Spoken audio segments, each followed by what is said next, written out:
friends, good evening, and this is your host Ankit Khanelwal joining you from Delhi, India, and welcome to IBM TV Economics Monday. And as usual, we have a great lineup to discuss economics and special episode on youth elections around the world. We have people joining us, so I would like to invite our guests one by one. We have Bill joining us from Washington. Hi, Bill. Good morning. How are you doing? Good morning. How are you? I'm very good. How are you? Good. Excellent. We have Shakil Atme joining us from Australia. Hi, Shakil. Good morning.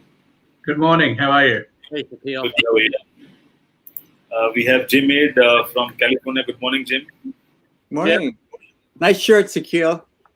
I tried something different. We have Hi, Bill. Star Hi, from Canada. Good morning, Alexandra. How are you? Good morning, everybody. How are you? Good, all well. And we have Willie Hill joining us from down under Australia. Good night, Willie. Willie. Good evening. Good day. How you doing, mate? All good.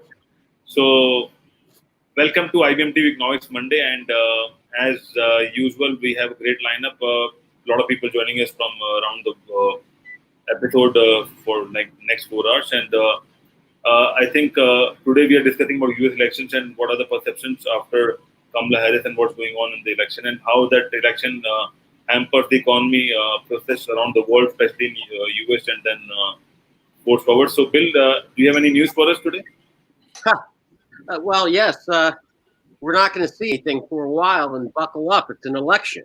Okay. To begin with, I just want to go through 3 points just to bring our viewers up to date. With regard to any possibility of a passage or a deal between the Republicans and the Democrats, you can effectively hold off for a while. We have the Democratic National Committee this week, and then we have the Republican National Committee next week. So not much is going to get done. And while there's a great deal of attention being paid to the current crisis of the moment being the post office, which is Trump-inspired, what we find is that nobody has an incentive to vote on a piecemeal package. And even if the House votes for money for the post office to deal with the election, the Senate would have to pass it, and then the president would have to sign it. So I don't see any of that likely happening over the next 2 weeks while the two parties are showing off for the rest of the world. I do want to make this point because last week we talked about what the importance of the Harris appointment or selection for vice president was to the Democratic Party and Joe Biden. And what our viewers need to know is this, is that in 24 hours, because I had mentioned this point last week, fundamentally it was the issue of the money. 48 hours after Harris was selected as the vice president and announced to the nation, the Biden campaign raised $48 million. That's roughly $1 million an hour for the next 2 days. Now, to put that in context, Biden alone in all of 2019 raised $60 million. So that'll become important later, as I'm sure we go through. I suspect the economy is going to take center stage, so today's discussion is going to be extremely important. So with that, I will defer back to the panel. If I could ask a sort of slightly unrelated question there, Bill, if you don't mind. What's been the reaction in Washington and in politics in general in the US on the tragic passing of Donald Trump's brother a few days ago? I tend to think this. I mean, it's been covered by the news, and it was treated with respectfully, but it was not a major. It was not a major event.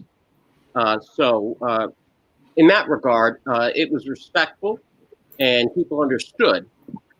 But outside of that, everybody went back to the pandemic, the crisis with the post office, the impending election, and everything else as usual. So in relation what do we have from Jim? What's the view from California about all this situation going around in Washington, D.C.? Well, Kamala was obviously a native son, daughter, and we are very, very happy in general. But as I say, California is a big state, and you need to take it county by county, and even some counties are divided. And there are undercurrents of the technology view of the nomination, and that is mainly positive. There's also a financial element that is more conservative and more Republican oriented, and they're not as pleased. And there's some that criticize her role as the Attorney General of the state, and there are some that are very proud of her for that same role. So it's slightly mixed, but generally an overwhelming endorsement from California. And there's so much to her credit. Just her short one term as senator, she just stood out as incredibly intelligent and took no grief from anyone, stood up to everyone, spoke truth to power, and we're very proud of her. Wonderful. And what do we have from Canada, Sasha, about all this? Okay, I'll tell you, of course. I've been invited on Saturday to our friend's house. We had a gathering of about probably 12, 14 people. I think 12. And we had a lovely discussion about U.S. politics. And it was a 50-50 division, but very fierce. We took away the knives from the table and all these subjects like forks and everything else that people can hurt each other, because the division was and the audience was polarized between two camps: those who believed that Trump is a saint and it's a chosen one by God, and nobody can touch him, and he's basically it's almost like a second coming of Christ, and he just looks like Trump though, but still, I mean, the second coming or whatever it is. And the other people believed that he is a murderer of 160,000 innocent Americans, and he has to be tried. And this is absolutely incredible thing. He dismantled U.S. foreign policy since Roosevelt. It was basically unchanged. And all presidents, Democrats and Republicans, they were all following the same foreign policy, and now it's been dismantled. And so, in fact, it's not just the worst president of the United States of America, it's just a huge obstacle to the world peace and so on. Okay, so I will not repeat everything what I've heard there, but so there is no middle ground. And I'll tell you, I've asked a few questions each of the participants, and I figured out that actually everything is so simple. Half of the people are listening to Fox News, and other half anything else, whether CNN, MSNBC, whatever. Now, the interesting thing is we didn't discuss, well, actually we did slightly touch the thing is that everybody agreed on one thing: how lucky we are to live in Canada, so we don't have all these huge problems, and the country is run more or less okay. I mean, it could have been run probably better. I'm not a big fan of Trudeau and his government, but when you compare it, again, as Shaquille always likes to say, whether you decided whether it's good or bad, always compare it to something else which is similar in nature. So if you compare that to our big neighbor, United States, we are okay. And another thing is something new, that Canada is very interested now in additional immigration, because Canada needs more people. We have a huge territory and very few people. We have 36 million. So now, good news for America. Now, US citizens, now there is a special channel, because normally to immigrate to Canada it takes 2 years, and all this, you need immigration lawyer, you need so much paperwork. Anybody from US wants to immigrate to Canada, 2 weeks. You fill up the application and it will be processed in 2 weeks, especially if you are interested in Silicon Valley talents. And we would like to create, there are already a lot of jobs are waiting for US people in Canada. So don't be despair, just to file your case. A mass migration from California to Vancouver. Shakil, let's take Willy's also view, and then we'll have an open discussion about it. What do you think, Willy, about the US election? I second Alexander on that. It's a coastal transfer, because still West Coast, going from California, Silicon Valley up north to Vancouver. I like that. Mhm. Yeah. Yes. So I I have have a a question question for for Bill. I have a question for Sasha and for Bill. That there are a lot of people who live on the borders of US and Canada. So would that change in times of elections? That can they influence the elections? Because I'm not sure how big is the border or how many people live close to those border. But would that be any change? Because in India, when people live in borders, they have a dual mindset.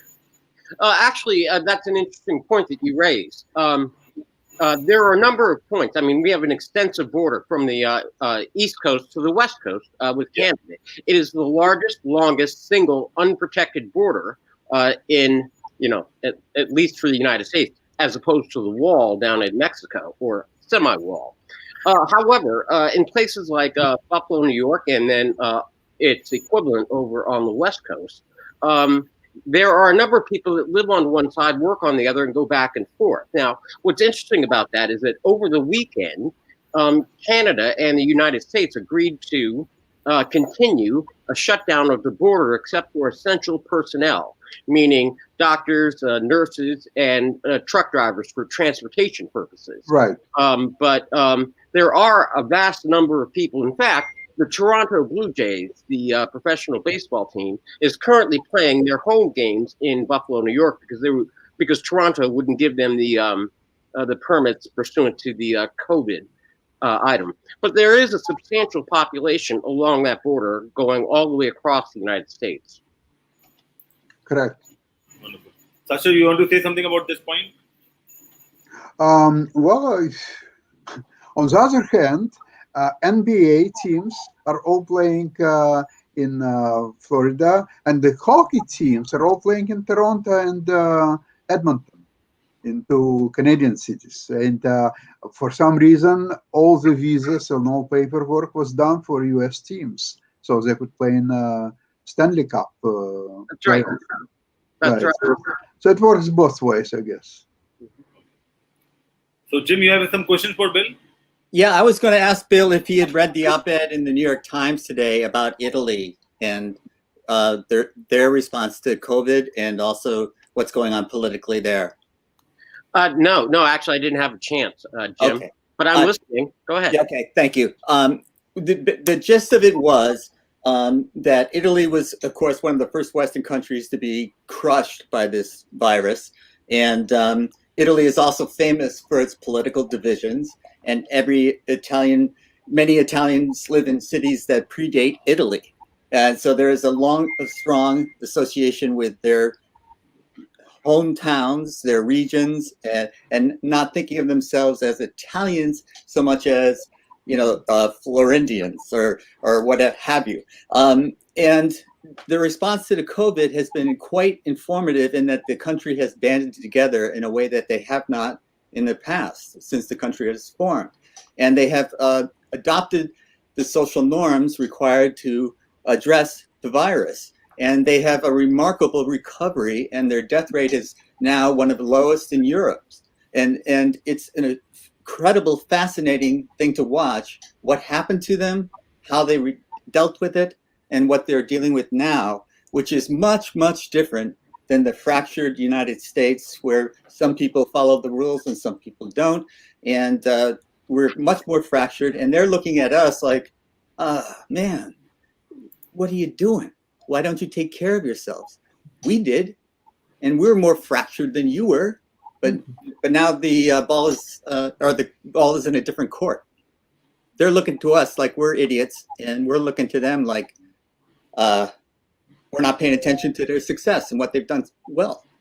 Well, Jim, you raise an interesting point, and I think central to what the Biden campaign is going to begin to argue this week, and that is to say that because we have not had the argument is going to go that the president has not been leading on the issue of the pandemic, and that we've not had a unified voice, and that between him and the professionals and the doctors and America has been confused. And in fact, the president, on one hand, has said one thing and then stirred up the pot on the other, creating this sense of uneven approach and uncertainty with the United States, half the United States thinking one thing, another half. And just to harken back, Jim, that you're correctly right, because like the president has fostered this factionalization in our societal approach to dealing with this pandemic.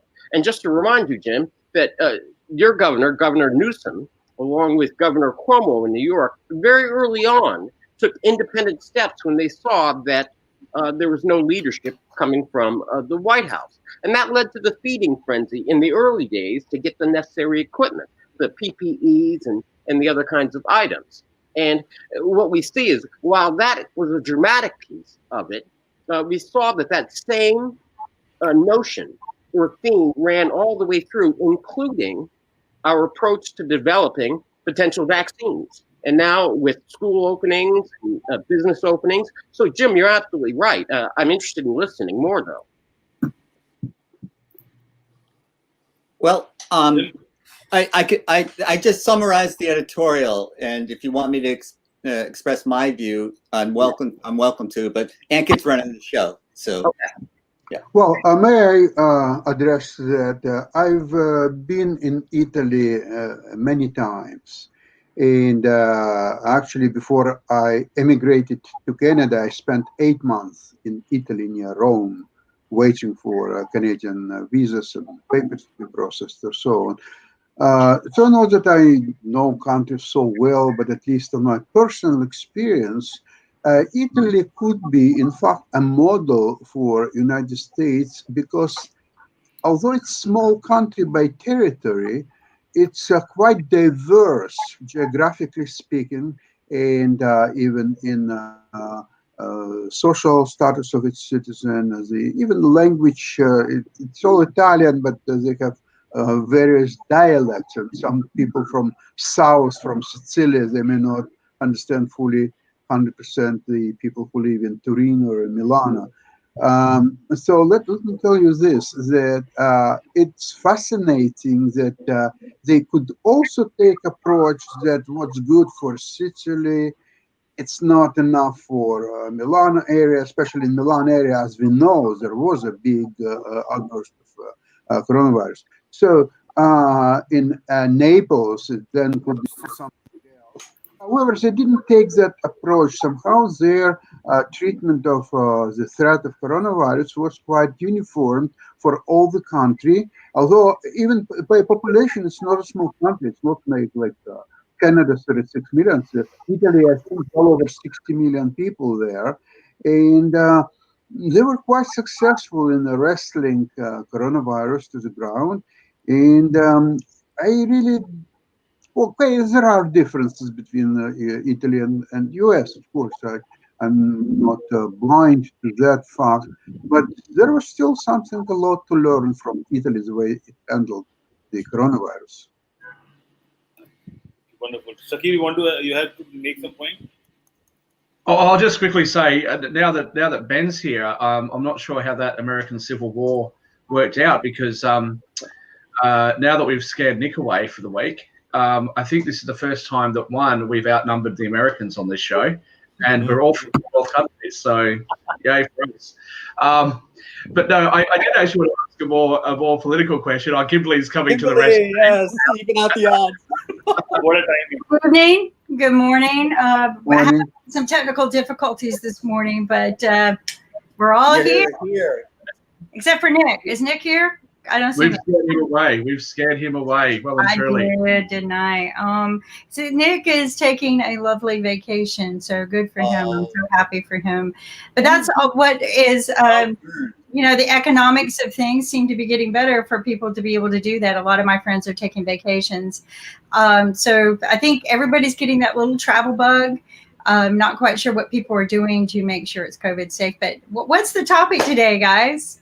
They're just going to the next suburb over. Can I just quickly ask a question to Bill, and then we'll jump. Then you'll know what the topic is.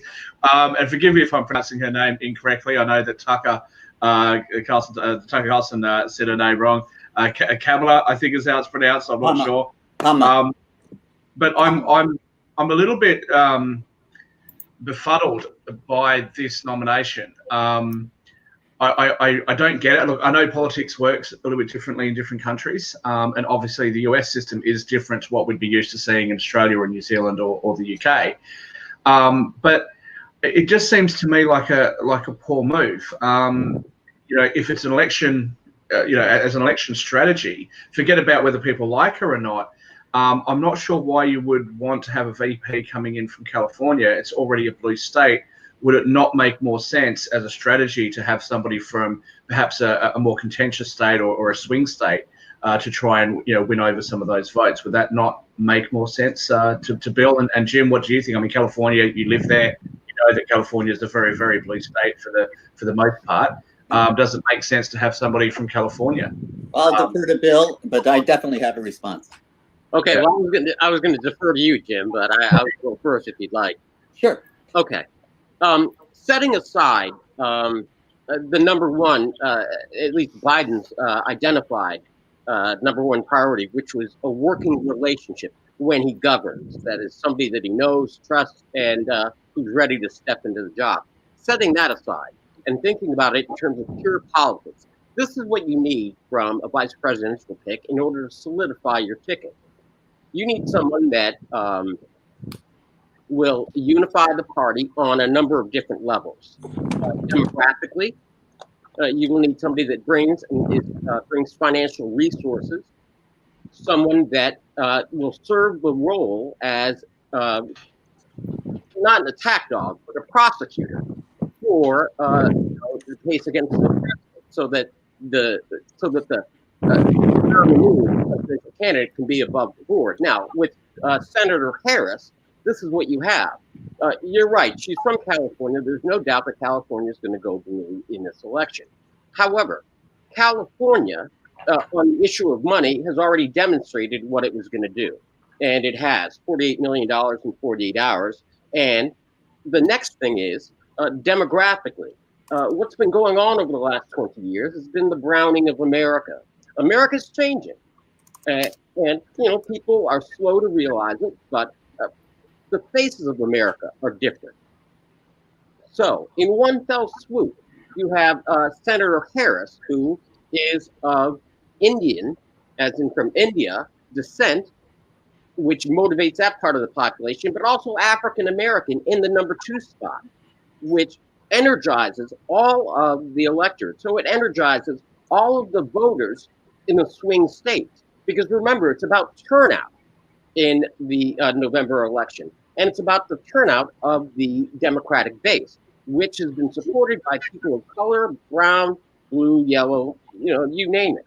So that combined with the money, and then most importantly, it is a woman. So the woman's vote in this election is going to be very important, whether it's a suburban mom or an urban mom. And so it checks off that demographic as well, and it makes it very tough. And in fact, on that point, it stands in stark contrast to what everybody knows about President Trump's previous behavior and attitudes towards women, particularly which we see every day and in his news conferences.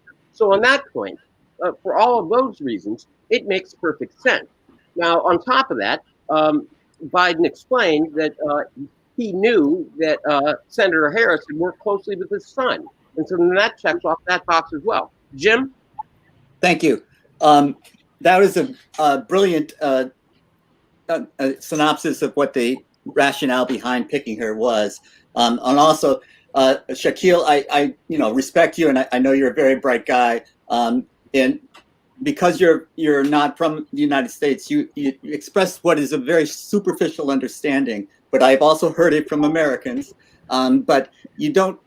Only superficial people would think of picking someone from a swing state, because you have to look much deeper into the rationale behind it, the selection of Kamala to the ticket.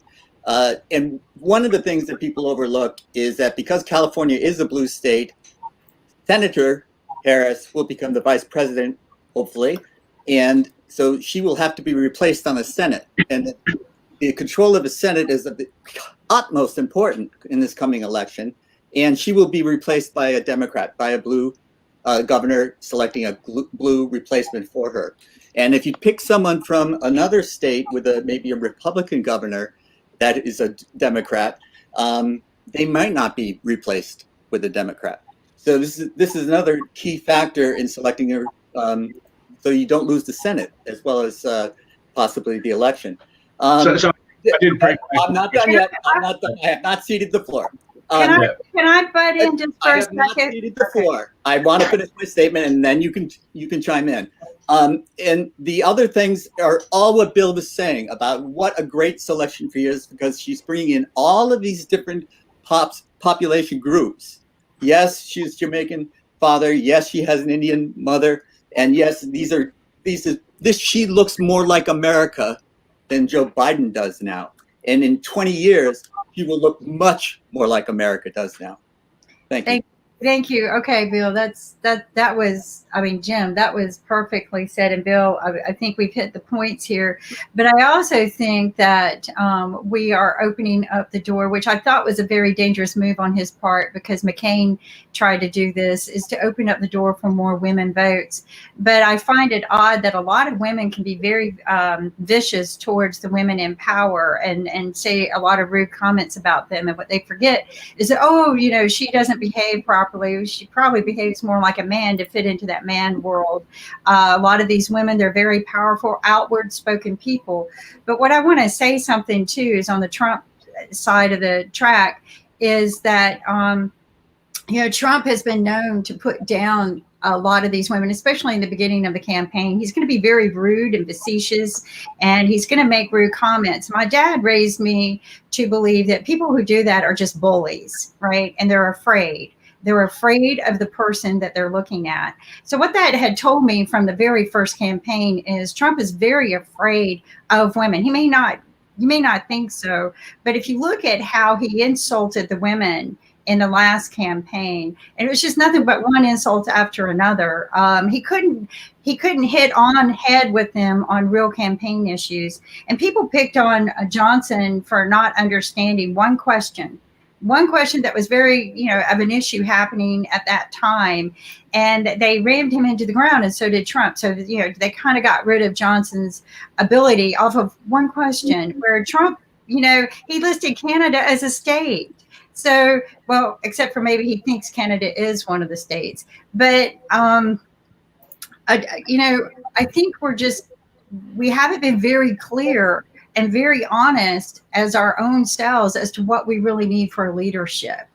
And some people think it's a woman or it's a person of color. I think, yes, in the next 20 years, this country is going to be mostly a mixed color country. The white people are going to be more of the minority. I mean, my family's mixed, and I love it. I mean, we are a mix of various different colors, races, ethnicities. I mean, we are nationality mixed, and I love it because it brings so much flavor and joy in the world. You know, we are a rainbow, this country. We always said we were a melting pot, but we don't treat people like a melting pot. Right? Women, we were celebrating 100 years is what Mark was telling us from the day of suffrage. And a lot of people don't know this, but when women went out to vote, we were treated as if we were corrupt. Okay. Our own communities would call us corrupt, domesticated people. So it took a lot to swim out of that ocean. And to be able to stand and not have fingers or labels put on you to go to work. I think it was part of one of the parts of war. Every time we go to war, women had to go to work, and people didn't realize they not only worked, but they took care of the family. Not many people can do that. That's a big job. But I think we are in a new day. I hope that Biden's pick is a strong one that the country will embrace. I think we're in need for a change. Nothing against Trump.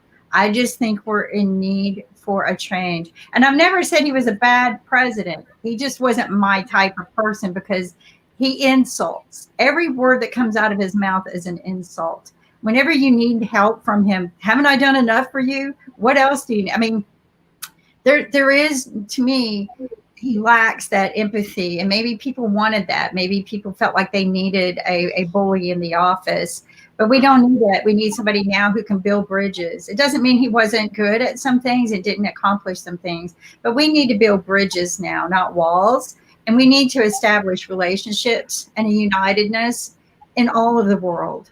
Okay, all of the world needs to unite. And it's because there's going to be more coming. I keep reading about this from all the scientists. It's the next pandemic is going to be bigger and worse, right? If we survive this one, and we're going to need people in positions in every country that are compassionate, that are understanding and know how to command and lead. And we need, and also something people don't understand about Harris is she has the same mindsets as Joe Biden. And this is something I'm very proud of Joe Biden. He was the only one who moved forward to end the crime of violence against women. So he wrote the first bill in 1997, right? And he not only wrote it, but he has stayed on it and he has pushed it every year. And, you know, there are 12 million women, 24 million children a year that are abused, and that rate's going up this year, okay? Abused, 10,000 fatalities 1 year, and they don't keep up with the crime because they don't have to, right? So these results are kind of skewed. I think they're higher. And we don't do anything about it, but Joe Biden did. And every year he would make sure that that bill stays intact and grew. And so that enforcement was put in place to it. And then it became more than just crime and violence against women, okay? And then it became violence against victims in general, so that you could protect children and men as well that were victims. But Kamala, she came into play too. She worked in law enforcement, and this was one of her pet peeves as well, was we have to do something about this crime.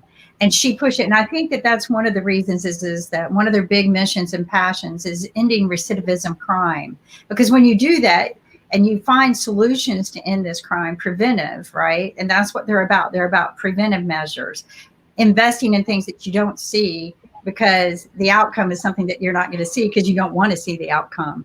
They're going to invest in these kind of things, and they're going to ensure that we grow.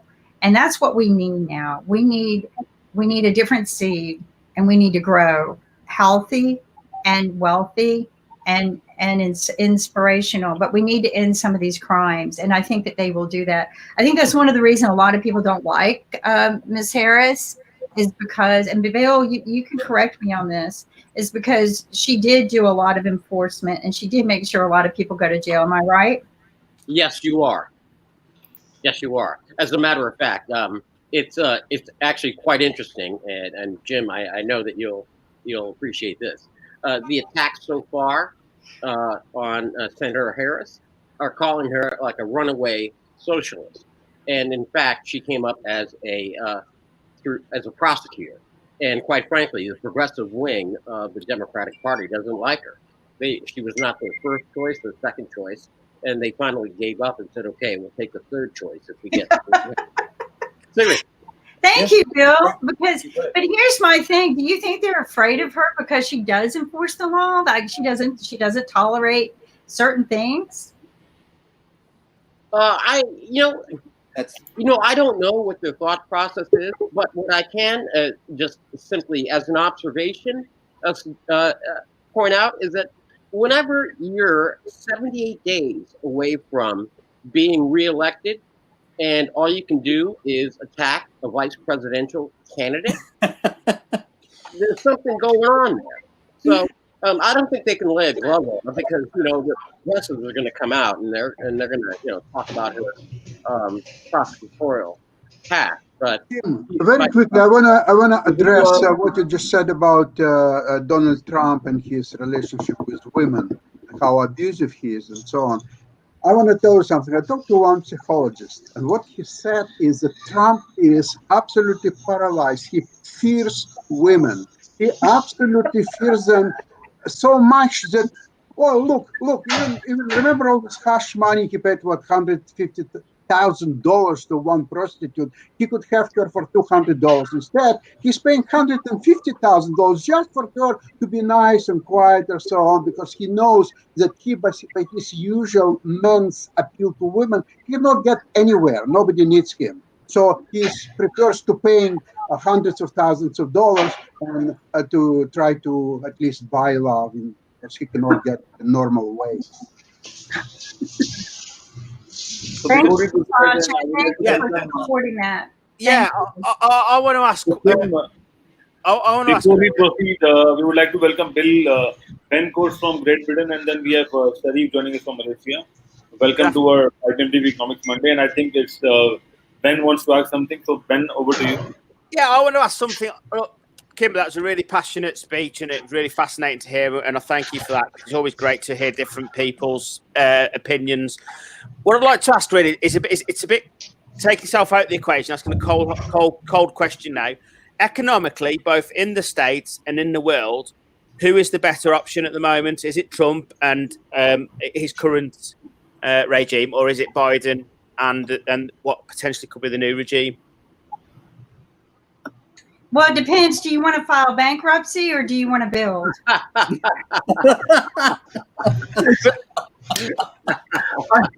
I rest my case. You look at the way a person runs their house, and that's how you're going to run this country. And so if you want to file bankruptcy, that's what I tell people. If you want to file bankruptcy, then, you know, but I will say this. I don't think Trump likes to lose face. This is what I said last time. He doesn't like to lose face. And he will do whatever it takes not to in the face of public. Even though he does a lot of stupid things, he feels like they're smart. But I think that he won't want to. So he's going to work really hard not to have to do that. But honestly, if you read his life stories, that's his way out. And you know, to me, I've never cared for that. It's good for some people. Some people really need it. But for people to do it in order not to pay their employees, so they can build their empire, I don't think that's right. But Kimberly, it's not that he doesn't like to lose face. He can't afford to lose face. His whole ego would crumble. So this guy is a very sick man with a very delicate ego that the slightest touch of it will make him react in just incredibly obnoxious ways. Well, it is a rash, right? But bullies have that in them, right? It is I agree, but I'm trying to be very apolitical, and I take a look at what could he buy our country if he was in president? Will he do it? I don't know. I don't know that he will do the right or wrong thing, but will Biden? I think Biden has a lot of ethics. I think we'll get back to a little bit of eloquence again. And I think Harris will bring us some eloquence. I think that we need this. We need some integrity. And I think the two of them will bring good speech back to this country. We don't have that right now. I'm sorry if I'm wrong, Bill. Just the second part of that question. What about in the world? Because you answered obviously internally, and obviously I understand there's a lot of passion on the show today. What about on the world stage? Who would hold America in the better stead? Is it the same kind of thing on the world stage? Yes, I would say look at it from what you want out of America and what we need, and what do you need from America? Can you self-sustain without America? And I would take a look at those factors. How well does your country? But Bill, I think this is a good one to defer to Bill as well.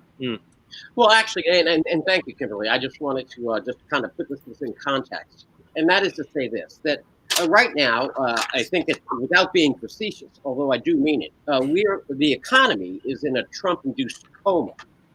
To begin with, short term, between now and the election and perhaps the end of the year, with the start, stop, whether it's in schools or business or anything else, average workers and average Americans can't do anything. And that's causing this disruption in the economy. But also within the next 78 days, as well as through the end of the year, businesses can't plan because they don't know what's going to happen. So, Ben, to get to your point that short term, I mean, really short term, between now and the end of the year, our economy is shot, and we don't know what's going to go on. Now, the underpinning on all of this is obviously whether or not we have a vaccine. But Ben, to get to your point, which is the long term, and Kimberly's right. It's like, who's going to get elected? you have to ask yourself, what's Trump's plan going forward? Normally, in re-election campaigns, the incumbent president lays out a plan that says, this is where I want to take the country. These are the focuses and things that I want to get done in my next 4 years. We haven't heard any of that, and we're kind of getting late in the process. Whereas with Biden, he has announced plans where he's going to focus in on manufacturing and a number of other things. Now, Ben, to get to your point, I'd like to hear the panel's input. And that is to say that, globally, it seems that we're all in a liquidity crunch. That is to say that countries and companies are going to have to refinance, they're going to have to reestablish their blockchain, and that's going to take some time. And businesses are going to have to plan once they understand the playing field. So, and in order to get the economies back together, we're going to need a combination of, say, quantitative easing here in the United States, as well as a sustained fiscal stimulus program. But I'm open to the rest of the panel. Ooh, that's a good one. Are there any talks on a stimulus program? And so that's some of the things, though, that need to be happening and talking now instead of politics. And unfortunately, we're caught in a political campaign year. But I think that's what we need to be looking forward to. I'm very concerned about what they're doing to the Medicare and Medicaid programs right now, because they were supposed to turn over a new package that a lot of people are not aware of this year. They pushed it off to next year. But I want to bring up too, Bill, maybe you can help me out here. And I want people to be very careful about who they place blame on in each political year. Unfortunately, sometimes for the next person coming into office, if that happens, they get blamed for all of the problems that they're picking up and cleaning and sometimes cleaning up somebody's mess creates more mess, and they don't get a chance to clean it up because 4 years isn't going to be enough time. And this is what I'm going to emphasize on is that 4 years is not going to be enough time for any one person to clean up the mess that we have today. And we need to be focusing on that more than we need to be focusing on anything else. We need to be focusing on our own communities and cleaning up on what we can do for each of our own communities and not worry so much. But we need to be concerned about the bigger picture, but we need to be focused on our own communities, because I think that's how we're going to learn how to live with this disease and become successful within our own communities. Which, in the UK, Ben, one of the things I'm really proud of what you guys are doing is your vouchers, your food vouchers. I think we should be doing that. I think that's a great stimulus program, right? You give me a voucher to take my family out to eat. You give me a voucher, I'm poor, didn't have money to eat today. I'm going to go eat today. So I think that's a beautiful stimulus program, because I went to the restaurant. Now that restaurant owner is going to be able to eat today because he's being able to serve food, and he's going to be able to buy his foods from the farmers. So I think that's one of the most beautiful stimulus programs I have seen. I hope our country adapts it. The other thing that's making me very nervous is we've opened up schools. Somebody decided to open up the schools here in North Carolina. I missed that while I was working on other things. I missed that. One of the universities didn't, but all the schools opened up. I watched the kids walk into school today. And we've been told that UNC Chapel Hill went ahead and decided to open up. And already a bunch of students have COVID now. So, they're having a problem. So these are things that we need to be looking at economically. I think is we need to focus back down to our own communities. What are your thoughts, guys? I think just as you mentioned there about the UK, the difference is we haven't got internal. We've got the politics as we always have to. Let's get that straight. But we're not fighting each other. We're all trying to find the solution. We're all trying to work towards the same goal. Whereas at the minute in the States, obviously they're working towards the same goal, but they've got to it's at war. The two parties are at war. And that's not helped, of course, by the past 4 years where the country is divided. We went through this about 12 months ago. In a way, very luckily, Brexit got cleared up before the pandemic hit. Because if we'd have had both, it'd have been a mess. But yeah, you do feel like at the moment the states are fighting each other internally and kind of falling down the ranks in the whole world. And the kind of world are looking at them going, get it together. This is far bigger than the states. It's a world thing. I agree, Ben. That's well said. But Bill did ask a question to the panel. Does anyone else have any input?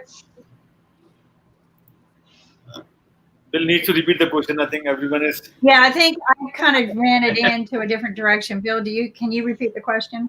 Okay, well, I guess the direction and the subject matter was essentially this: what impact the U.S. elections are having on both short term and long term, both short term and both long term and short term. Okay. and what the possible solutions are, whether it's a combination of monetary policy, that is, say, quantitative easing here in the United States, in order to provide liquidity, or is it only fiscal policy through stimulus programs, or is it a combination of both in order to kind of restart the world economy? From the perspective of economics, I personally think that at this point, the new Keynesians tend to have won out on this, on economic policy and their influence over governments pretty much around the world. And I tend to think that it's beginning to reach its limits because you haven't really recovered, not just the United States, but big parts of Europe as well, and other regions of the world haven't fully recovered from the stimulus packages that they gave and the fiscal intervention that they did during the Great Recession. So I think that an expansion of the monetary system and the sort of monetarist theories might need to take play here. It still needs to be a combination, but I certainly think that there needs to be probably more put on sort of the monetarist theories at this point. I'm sure that when David K. Johnson comes on, he's an economist and a lawyer, or somebody who studied the law. He'll probably have a different view, but that to me seems like we're kind of reaching the edge of that. If I can just quickly say to Kimberly and to Jim though, in relation to unifying the country, and I know that I probably come across as somebody who's like a real fan of Trump. I'm not. I actually was very surprised that he won the election the first time. And I'm, it's not my country, so it doesn't really matter to me. I mean, if the market goes up or down, I'll just trade it to go up or down. It's not an issue that affects me directly, being somebody who doesn't live there. But it seems to me, and again, I'm not there, I'm not in America. Maybe things are way different to how I've observed them when I've been there. But it just seems to me that a lot of the arguments as to why she is a good candidate sort of don't make sense to me. It sort of seems like that's exactly the reasons why she shouldn't be the candidate. Why do you think she's not? Unbelievable. Well, because some of the comments that are made are like, well, that's going to win the women's vote. Women are going to identify with her.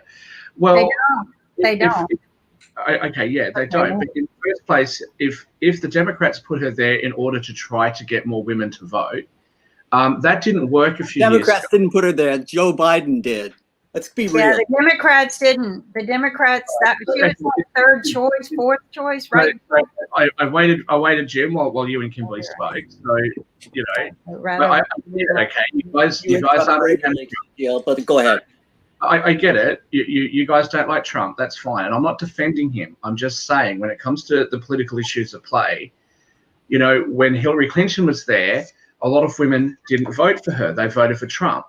Now, the fact of the matter is there are a lot of people who will look at things, especially the hard right, not the moderate right or the centre right, but the hard right, that will look at things like all-female shortlists and say that's not equal treatment, that is special treatment just for women. And this was something that the Democrats insisted on, was that there was going to be a woman VP. So, a lot of those identity politic sort of things, they don't resonate with a big part of the population. And I don't think that population is very vocal. And I would be concerned that going into the next election, you may be surprised and Donald Trump may win again. It's not that I'm saying that I hope he wins. I'm just not sure that this is as clear cut as it seems to be. And watching most media, it seems like everyone's kind of concluding that Biden and Harris are just going to, win this really easily. And I don't think it's going to be quite as easy as people are perhaps thinking it's going to be. Shaquille, I would like to remind you something else about Kamala. You see, remember that Kamala has a Jewish husband, and all their children naturally all are Jews. And this is very smart move on Biden, because obviously Trump is perceived as a Jewish president. Some people believe that he's a Jew. Some other people believe that he's a very big fighter for Jews, and he moved the U.S. embassy from Tel Aviv to Jerusalem, and they did many other wonderful things and so on. So now they're even. Now there is a Jewish President Donald Trump, and there is a probably pro-Jewish Vice President to be Kamala Harris. Now, about Kamala, there is one very interesting thing I just saw yesterday. She took this Bill Barr for questioning about his role in Mueller's report. Oh boy, such a confident man, attorney general. He was reduced to some kind of a cockroach who couldn't answer a single question whatsoever. Anybody just enjoy, just watch this on YouTube or anywhere else. It's just the most hilarious thing I've ever seen. So to have such a vice president, that's really something. And whether she will bring more women or so, it remains to be seen. I mean, she's not there to bring somebody. She's there, and she's been selected on her own merits as a human being. And as I said once here, she is towering on all three of these characters: Joe Biden and Donald Trump and what's his name, Mike Pence. I mean, she's on emotional and primarily on an intellectual level. She's just means more than all these three characters put together and multiplied by 25. That's my opinion. Well, and I think we're so focused on that she's a female or she's a person of color. I don't hear anyone talking about all the great things she's done, except for me trying to push that in there, that she has fought to make sure that we have a reduced recidivism. But yeah, go ahead, Ben. Go ahead. Can I ask Bill? You said that she was third choice. I think you said she was. For the progressives. Sorry? For the progressives. Yes, for the progressives. Who was the first two? And do you think that, in a way, the fact that she was third choice, Biden's actually felt quite lucky in respect of the campaign? Because we have seen an uplift in the campaign. We have seen more interest in Britain in the campaign since the good lady was elected as vice president, as running mate. Sorry, at the moment. Do you feel that he kind of fell on his feet in a way, and who were the other two? Well, my general understanding is that the other two for the choices for the progressive side were Stacey Abrams and Elizabeth Warren. And obviously they would have preferred Bernie Sanders, but he's not a woman, and I don't think he wanted that job. I don't think that he fell on his face. I think he did. I think he did exactly what he wanted to do to send a message to the general population how he was going to govern. And I think that with the pick of Senator Harris, it is that he was looking towards the future. We have to remember a couple of themes that I know it's hard to believe, but I think that Vice President Biden is somebody that we can take at his word, unlike our president. And so Biden said that he was going to be a bridge, a transitional figure in the Democratic Party.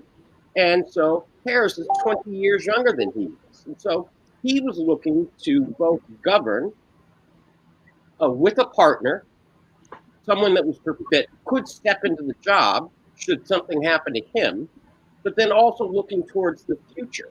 And so if you put all of that together, then he is in fact,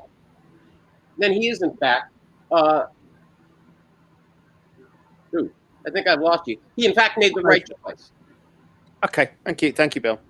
Fox has made a big deal out of this and have sort of spun this story quite a lot by bringing up some of the comments made by Kamala Harris to Biden in the debates, and basically referring to some of the allegations of sexual misconduct of his in the past, and saying that she believed the victims and things like that. And they've actually made quite a quite a stir of that. We know the right is obviously going to spin things in that direction. Do you think that that's going to give the Republicans much play? And the other thing I'll just quickly ask, I think that Kamala Harris has a lot more charisma than, say, someone like Mike Pence. How would you say that a debate between the two VP, well, the VP and VP nominee would go? I mean, to me, I would think that she would probably win that in a way that perhaps Elizabeth Warren wouldn't have. I think Elizabeth Warren might come across as being too vicious. How do you think those two things will play? Well, I tend to think that it's going to be dynamic. I'm really looking forward to that debate. It's going to be a stark contrast. Here you have, just in appearances alone, without any judgment, you've got Mike Pence, a white guy from Indiana, conservative, and then you have Kamala Harris, a woman of color, prosecutor. They're going to be standing on the same stage, and I hate to use it, but it'll be like black and white. And I think the world is really going to see it. You know, oftentimes it's not until you see them side by side that you really begin to judge. And, you know, on that point, the vice presidential debate, I believe, is October 7th. So it's coming up, you know, rather quick. But the other issue, though, is I think that with regard to businesses, I think that they're really in an uneven, precarious situation right now. As I'm sure, Ben, how are you guys handling it out in the UK in terms of everything that's going on, particularly with Brexit? It's not easy. It's not easy, but we haven't got such a divide as the States. And all Brexit is another thing for us to handle. You know, it's like the pandemic, etc. This is what governments are built to do, is to govern during difficult times. So we were very much divided up until the election, and the election came, the public spoke and said, right, we want the Conservative things, so we're going to deliver Brexit. Is that a long term? Are we going to pay for that over the next 5 years once Brexit's done? And of course, nobody predicted the pandemic was coming at that time. All's to see. So it is. So we do seem to be pulling ourselves back together as a country, accepting Brexit's going on, and just getting on with it. Because I'm a great believer that whatever cards you dealt, you have to handle. You know, you have to handle. The people spoke, and that's the way it should be. But it's always been about politics in the UK. To me, in the States, it's more than politics. And that's what I think is holding the country back, the States back at the moment, is it's such a battle over there. It does seem like an internal war. And it's sad to see, because it's pulling people apart. It's absolutely... you know, it just seems to be tearing things apart in the States, and it's you know, you've got news channels that you've got one saying one side, one saying the other. It's never been like that with the news before, has it? Yes, they've been left or right of centre, but they've never been so divided that one won't talk to the other, and that the reporting is very, you know, weighted. Whereas we have left and right, but at least we're being reported the news most of the time. But I guess, I mean, I know, Kimberly, you don't listen to the news now because it's totally turned you off, hasn't it? Whereas, you know, we've always been quite informative. We're lucky we've got Sky, which does seem to be balanced. We've got the BBC that seems to be balanced. But it's just a sad situation because you're such a great country. You can offer so much. Well, and you're right. We can offer a lot. We've got beautiful countrysides. We've maintained a lovely country, you know, maintaining our ecosystems. We've gotten people to care about our ecosystems, and which has been very, very important. But something happened in the last 4 years. We lost a lot of respect for each other. We lost a lot of respect for our own selves in many, many ways. And you know, now we should be fighting for our lives, and instead of fighting for life, we're fighting each other. You know, we're letting politics get in the way of what should be, you know, let's get this problem fixed and move on, you know, like the movies we watch. And yes, I kind of had to set aside the news for a while because I can't filter out what's real and what's not. Right now, it's all pandering. I know a lot of times, and they'll come back and say I'm wrong, but I am aware that they can be gagged in certain ways. They'll have a list of questions that they can and cannot say. So I don't believe in what the news is feeding us right now, especially in the U.S. I think we need to look and listen as hard as we can to the individual leaders, and hope that they're telling us the truth. And also look at the scientists. That's where I'm going. I'm reading, like Nick. I'm going out and reading the white papers and the scientific reports. So. But again, Bill, and maybe you feel this way too. This is a great country, but we need to get our leadership and our platform back under control. Oh, if I could just say, I would echo what Ben says. And again, we are completely foreign to your country. I don't think Ben's a citizen or a green card holder or anything like that of the US. So, we do look at it from the outside, from the outside in. And that's the thing that I would see is that just from how I look at it, it really does look like it's sort of identity politics and culture wars versus economic wars, and it just doesn't seem to make a lot of sense. And if you have a look at what happened in the UK, the Tories have won one of the biggest electoral wins that they've ever had. Excuse me. We also saw a huge swing to the right party, the centre right party in Australia, over similar issues. And it doesn't seem like it's going to me. It just doesn't seem likely that the US is going to be much different, given that 4 years ago, many of the issues that are currently being complained about, with the exception of COVID, many of the issues that are currently being complained about in relation to how Trump conducts himself, his divisiveness, and some of the things that he says that, frankly, sometimes he should just shut up, because sometimes he just says things that a politician should know better, and somebody of his age should know better. Just some things are just, best left not said. But that was happening 4 years ago as well. And so the sort of rhetoric of we don't like Trump, that I don't think is enough to get it across the line. And I don't know what you're saying in the media there in the UK, Ben, but certainly in Australia, I don't really see very much, unless I'm watching American media. I don't really see very much here in our country that's being pushed out as a sort of message of the Democrats. What we're saying is, we don't like Trump. Let's just get rid of Trump. And when it's one-dimensional and focused like that, it makes it really hard for me to go, well, that's going to really swing this election in a way that it didn't in 2016 against somebody who was also very qualified, and a woman, Hillary Clinton. I think, sadly, Shaquille, I think that the UK has lost a lot of interest in what's going on, because I think they don't know what to say. They don't know what to believe. I think you get to the stage where it's like, sort yourselves out. Please sort yourselves out. Please do it quickly. We need you. We need you, and we need you to be back and strong.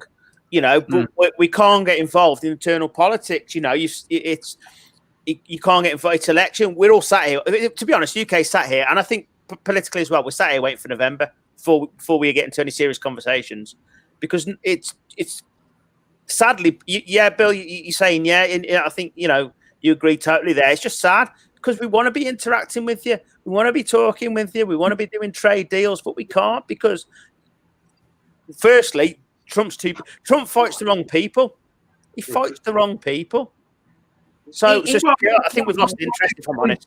He's sided with Boris Johnson with Brexit, and obviously there's a big incentive for the UK and the US to enter into a trade deal.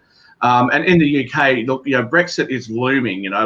That's been ignored a little bit, or forgotten about, I should say, a little bit in the media. But the end of the transition is on the 1st of January. So that's coming up. Scotland's still unhappy. I actually haven't heard anything about what the story is with the backstop between Northern Ireland and the UK. I mean, there's a lot of issues in the UK still with Brexit that we haven't really heard about. I mean, in the media here in Australia and in the US, Brexit was the dominant story last year, and the big win that had happened. And even over the last few years, it was a dominant thing that was affecting world politics. And I'm not really sure that the election or not election of Donald Trump eclipses that, other than the fact that a lot of media comes out of America, and so therefore they're focused on it. But I think a lot of other countries are kind of, well, what difference does it really make, especially during a pandemic and with some of the other issues that are going on? So I want to add to this, just so, and Ben, I'll give the ball back to you because I think this is a good conversation. But I want people to take a very strong look at the fact that if you have a very good leader, a leader pulls you together. This has not been a United States for 4 years. We have not been united in anything for 4 years. And granted, but Shaq, I'm going to correct you. The people did not elect Trump. The electoral vote elected Trump. The people did not elect him. I know So you didn't win. this was a really big hit on the United States. Not that we've never had that happen before, but there isn't a leader unites people. A leader rises you out of the ashes. Go look at our past presidents when they give a speech and they rise you up and join you together. And I look at those old speeches and I go, wow, I want to get up and do something for my country. But nobody wants to do anything for their country right now. Everybody is carrying a chip on their shoulder. Everybody has something rude to say to somebody. I feel like we are the Jersey Shores. But Kimberly, It's embarrassing. It's embarrassing. And we lived this in North Carolina when McCrappy made that, or McCroy made that toilet bill. And I had to live with this egg on my face every time I went to Washington. And they would go, oh, Kim, we can't work with North Carolina. We've had to cut you guys off. Right. And I agreed with the rest of the country. I didn't want to have this bill. I never liked it. I read the whole bill. It was full of a bunch of crap on top of what he said he was doing. So we've got this egg on our face.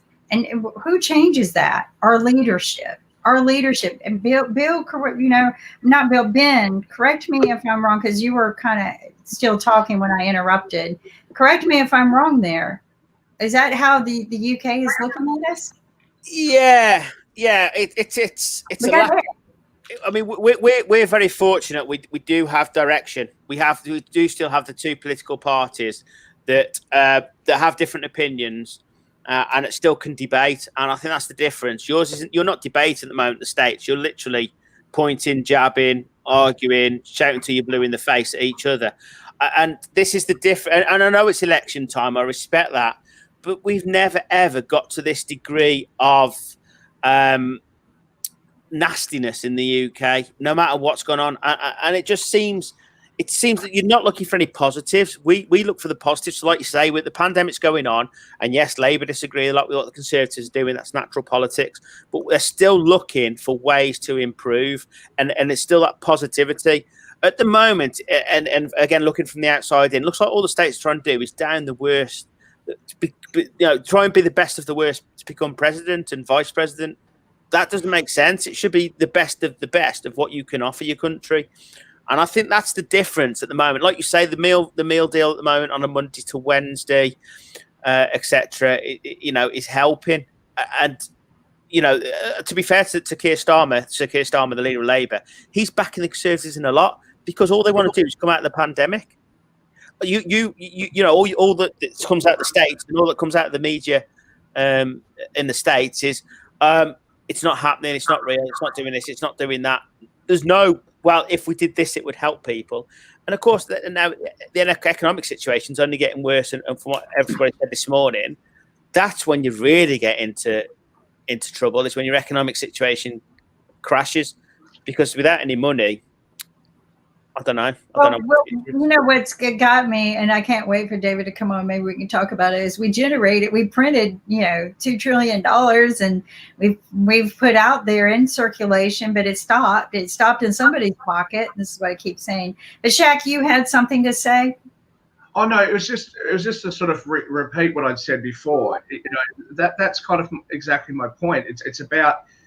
Like when you say, people don't want to be insulted and people don't want to be this and people don't want to be that, I think that is kind of a point that gets missed. And Willie, I don't mean to speak on your behalf, but I can certainly tell you that, with political correctness in Australia, I've had friends of mine who I've, went to school with who would tell me a joke 20 years ago that they wouldn't tell me today or would maybe, hesitate because they might think they're going to offend me, and they're not going to. Like I'm not that sensitive. It's okay. I just feel like there's a lot of this kind of thing about identity and culture, and it's not just recognizing that we've got different cultures in our countries, but it's sort of this, because we have these different cultures, they all have to be represented proportionally and all that kind of stuff. And I just don't think that's realistic. And it hasn't really worked like that when they've tried to do those sorts of things in Australia. It hasn't really worked like that in the United Kingdom either.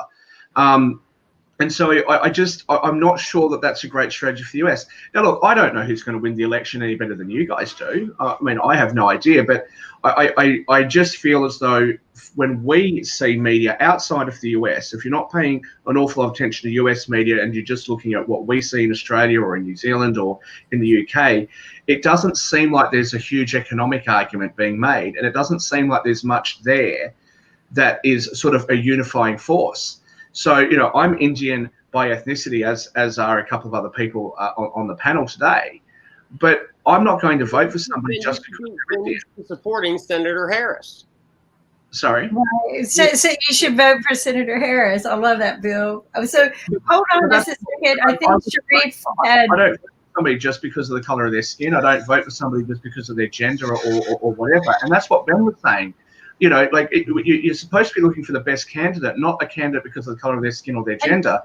If you had Biden, with Bernie Sanders, now Bernie Sanders' politics is not something I particularly agree with, but I think he's passionate about it. I think he's got his heart in the right place, and he has a lot of supporters.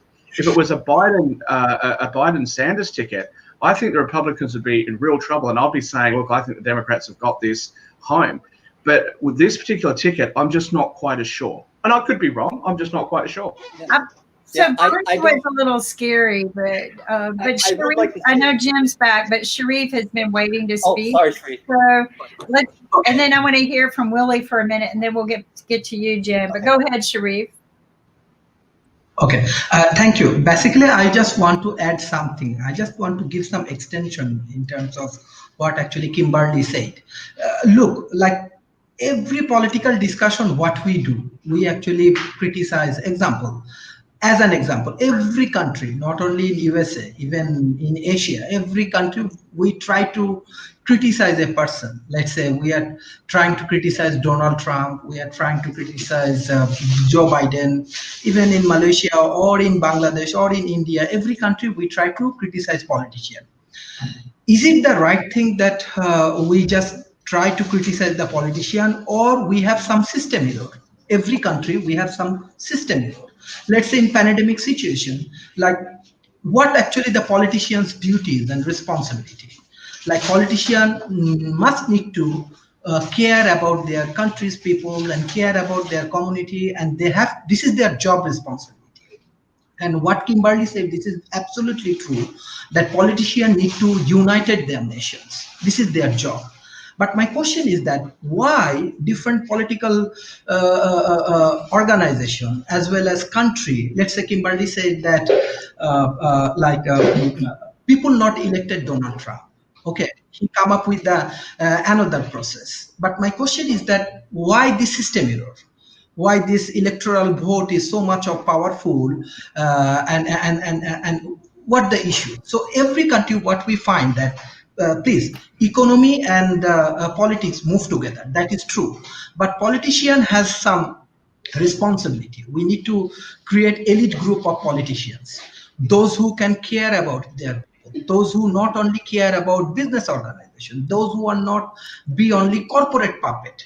That is true. Many countries actually suffering because of their politician become corporate puppet. They are only thinking about their own interest or own business, and many business organizations, they're manipulating the systems, and many system error happening. So first thing first, I think we need to create better policy, which is helpful. Even this pandemic situation, we need good policy for every country. The policy actually help the local community, or let's say the USA people, they need good policy. Even Malaysia, they need good policy. Every country need good policy. But what the intellectual community, what they are doing, all of the intellectual community only criticize Donald Trump. It's a wasting of time. Criticize, example,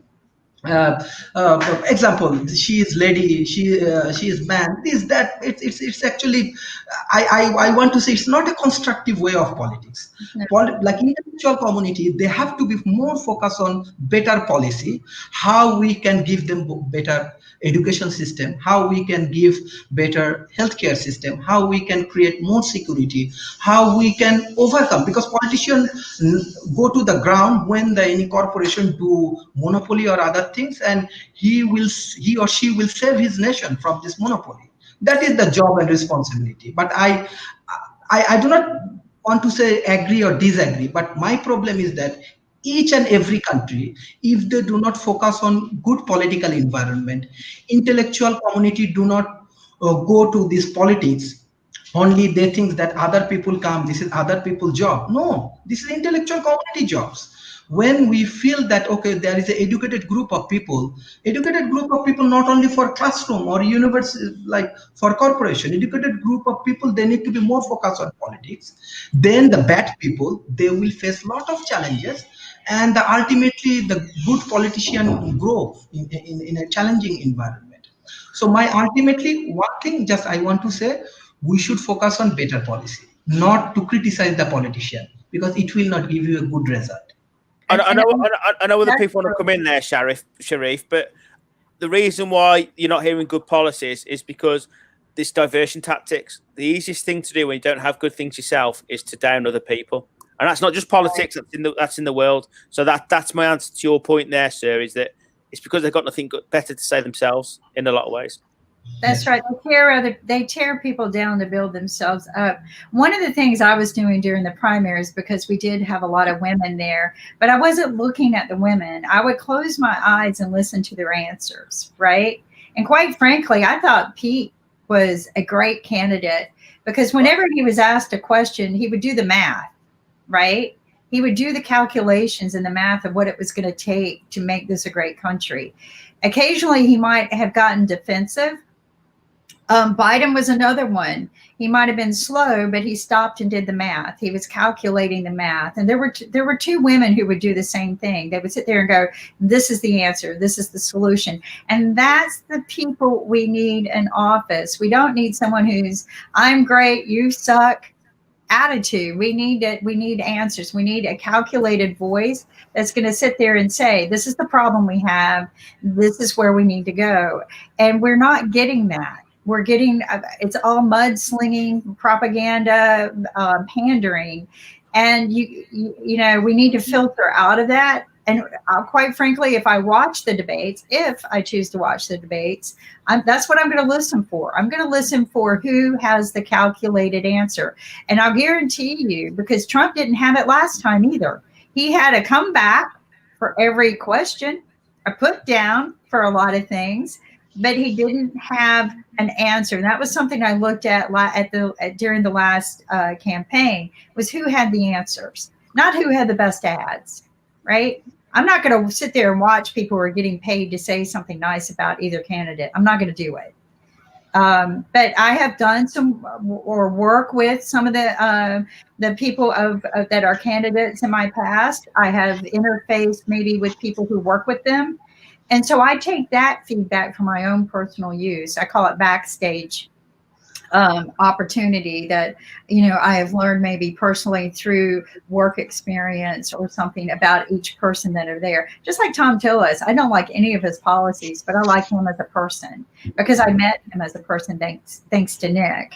And that was a huge learning experience for me, because for a long time there, I was like, you know, gosh, if I could just get my hands on Tom, you know, he needs to know that this is wrong. When he finally sat down and listened and he says, you know what, you're right.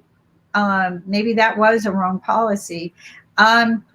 He's human too, but this is what I tell people why our politics are so wrong in the United States. It's been two teams that go to the World Series every 4 years. And you can't win on that. You can't. We're never going to move forward. We got to get rid of parties and the party favors, because it's nothing but party favors after every political campaign.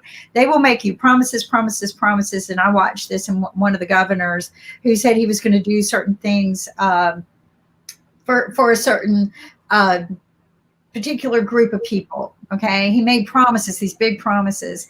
And the day it came for him to do that, he didn't. And those people showed up to his door. And they just wanted to have a meeting with him and say, you know what, we supported you, we gave you, helped you get here. And instead of opening the door, he played baseball in the backyard with his friends. And then he brought them out a plate of cookies and said, thank you. That was it.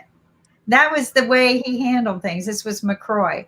So I learned by watching that the politicians today, they're not about the people. They're about a political agenda, and they're about their party favors that they have to pay. Every one of them. They all have to trade off something. Kimberly, if I take you back 3 minutes, you summed it up in your first sentence. You've got to accept there's a problem first. That's right. You can't move forward unless you accept there's a problem. Now, our Prime Minister caught coronavirus. And that, very sadly, and obviously you don't want anyone to be ill, but funnily enough, going forward, it might have been the best thing as a country for us to accept there was a major issue there, because you hear about it unless you actually experience it. And if he wouldn't have had it, many people wouldn't have experienced it. Now, when your Prime Minister gets it, the whole country experiences that problem. I mean, it's front page news. We all know a desperate situation he was in, and thank God he come through it. But that made the whole country realise that, apart from the conspiracy theories you always get, that's another point. Yes, we have an issue here, and we all need to respect it. And the more people respect it, and people always overpower the few, so that we all respected it. And it might have been the best thing for the country in a funny way that he caught it. He publicised what he was going through. So we'll then have some. So, and then of course, if you see there's a problem in with that, and then you can then recognise the problem economically, which is Economics Monday, which is what we're here for, and we all respect that. You can then respect there's an economic problem, and then you can forget about and I'm going to call them silly little squabbles because they're not moving your country forward. You can forget your silly little squabbles and concentrate on the big picture. And that is so absolutely true there, that we have to look at the big picture. But I think right now we're in a situation, in order to survive COVID, we're going to have to look into our communities and learn how to stimulate our communities first. We will protect them. And then I think as the communities unite and rebuild, then we will rebuild this country. But we have, like you said, we have to get this COVID. This is the big problem. This is the problem. Not who becomes president right now. Personally, I wish we would elect somebody who is a pandemic expert right now. Personally, that's what I wish we would do. If our president had hired a pandemic team right off the bat, because he fired them, over the last 4 years, because, as he said, I don't see them doing anything for my money. Well, preventive means you're not going to see the fire, right? Or do you need to see 20 fires a year to know you need a fire department? Or if you have a fire department in place just in case there are fires, but you've learned to prevent these fires, right? So you don't have fires anymore. Are you going to say we don't need firemen anymore? So you've got to think a little smarter. He might be a good businessman, but he's not a good risk management man. A good risk management man wouldn't be going to bankruptcy all the time, okay? He doesn't think forward. He thinks reaction. And there are places for leaders like that. There are businesses that survive because of that. But we gotta have good leadership, good world leadership too. I want to see some world leadership. I'm sorry to come in again. I feel like I'm arguing the thing, and I know Jim wants to come in with a point. I'm sorry, Jim, my fault. But when he got elected, I was quite excited for you economically. Yeah. It's the first ever time a businessman has run a country. I know we've had many conversations over the business side of things, but I was quite excited and thought, but when it's your own business, you can risk it going broke and start again the next day. That's right. You can't risk that with the country. And I think that's where he has, business-wise, he hasn't got it correct. He's taken too many risks. He's treated it like his own business. And sadly, it's the biggest business anybody will ever run. And he's not the kind of guy that listens. He's very single-minded, and that's worked in his businesses. But when you run the country, and like you've said before, you need many facets to run that country because you just simply can't learn everything. I think in business you need to be, if you want to run a business, if you want somebody to clean the toilets, you know how to clean them better. That's the way a business owner should run. But sadly, Mr. Trump doesn't know how to clean anything up. So that seems to be the problem. Is that he's not taking his business skills and what he's learned from his business into a far bigger business, and it is too big for. It's proved it's too big for the best business people in the world because he is very profitable. We all know that, and very well off. So he has been successful, but not in running the country. So read the books on how he became successful. To me, building success off of other people's demises is not always the greatest, but filing bankruptcy all the time to me is just not a good business tactic. Again, that's reactive, not proactive. But Bill has something to say, so I'm going to defer things to Bill. Well, I just wanted to make just a small observation, and that is this, that while we are currently focusing on Trump, and everything the panel has said is true with regard to him in particular. However, what we're missing, and this is to Sharif's point, we're missing the impact on the policies. So it's who he's appointed. And the most recent example is this crisis over the United States Postal Service. He's doing that intentionally. But that was his intent. He appointed his person to do it. It's the same with the EPA, same with the Department of Labor, and foreign trade negotiations, you name it, across the board. So while he's screwing around in the White House, as some people may argue, we are distracted from what's actually happening, from domestic policy to foreign policy, and that's the real crime. And so it seems to me that Joe Biden has two basic slogans. His first one was he was fighting for the soul of America. And I think that goes to addressing all the rollbacks in the policies for the last 4 years. But his second slogan has been build back better, because obviously his view is that we are currently in crisis, and I happen to share that view.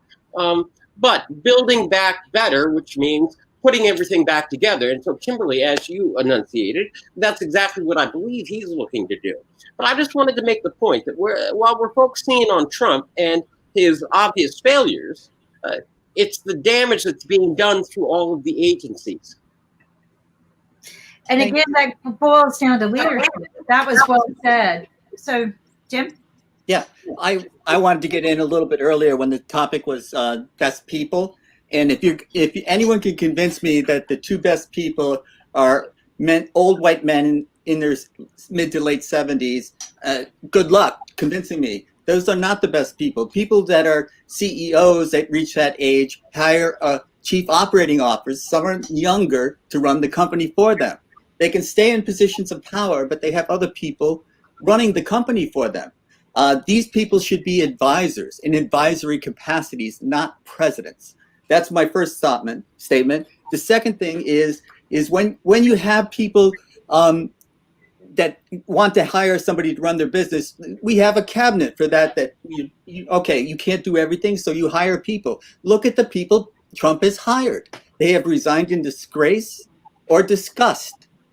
So, this is a good external indicator of how successful he is. And the idea that he's a successful businessman is ludicrous. It's one of the greatest myths. He's played this con for a long time. He is not a successful businessman. 6 bankruptcies, that is not a successful businessman. What he has done since he was a young boy, his father got out of paying taxes by making his children wealthy. He was wealthy before he had worked a day in his life. And he took that money and all the things that his father built and turned it into dust. The Atlantic Casino, come on. That was built way bigger than any casino owner told him. They all told him, don't do it. It can't work. He did it because of his ego. Everything he touched has turned to dust. And his Trump University, come on.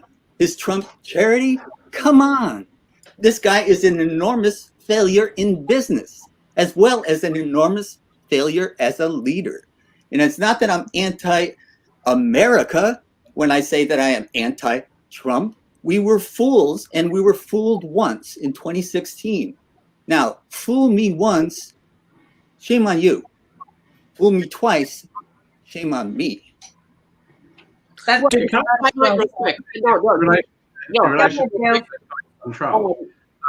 going to know on September 8th when Michael Cohen comes out with his new tell-all book. he worked for Trump from 2006 to 2018, and his new book is coming out on September 8th, which he promises to shed light on the inner workings of his time with the Trump organization. Jim, just to come back there, because I made the point about Trump. It's exactly what I said, isn't it? It's too easy to go bankrupt and start again. Yeah, right. And he never spent his own money. He borrowed it, and then he laid off the workers that had done the work and didn't pay them. And if they sued him, he sued them back. So it made it too expensive to recover their money.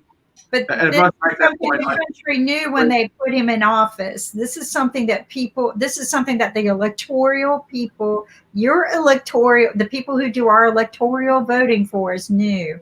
They knew all of this about him when they put him in office. So maybe we need to replace those people.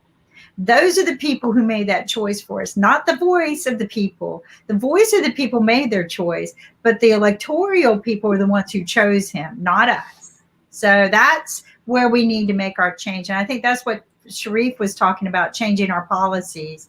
And I think that's what Bill is talking about. We need to really focus in on the policies. But I think Shaq had something to say, and then I want to hear what Willie has to say about all of this mess. Yeah, just actually in relation to Jim's comments on Trump, and actually I stand corrected. I actually know he went bankrupt 6 times. I thought it was less than that, but the point is well made. And Ben made a comment before saying that when Trump was elected, he sort of had high hopes for your economy. I personally, and I think it was, it came as a shock to most people in Australia, I think, and I personally wasn't quite so sure that he was actually going to do a very good job economically. And he's been a much more protectionist president than I personally would like to see out of a political leader in any Western country. And those sorts of things can work in the short term, but that they tend not to work for very long. Lowering regulations might have long-term effects. Reagan did that. That can help depending on the circumstances. But you are right. It's some of the things that he's done where not just employees he's laid off, but also contractors who haven't paid, and oftentimes contractors pay their staff and they mortgage their house and they lose everything. There was a lot of bad publicity about him and his business dealings. So I was actually very surprised. I think that most people in the world were quite surprised to actually see him win. Just in relation to Sharif's comments about politics in general, I think it sort of harks back to the old Westminster system, this adversarial system where you've sort of, moving away from American politics just for a moment, you have the opposition party in parliaments in the UK and around Commonwealth countries.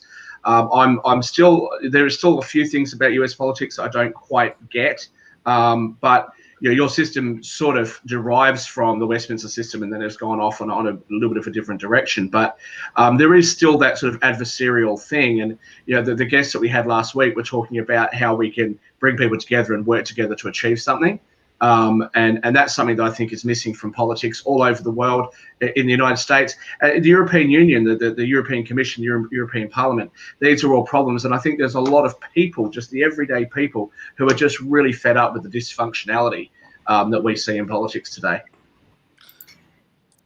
I think just to come back on your point there about the Westminster system, we are very different because the House of Lords really is just an overseeing facet of the Parliament. The true power lies in the Commons, where the common people have voted in.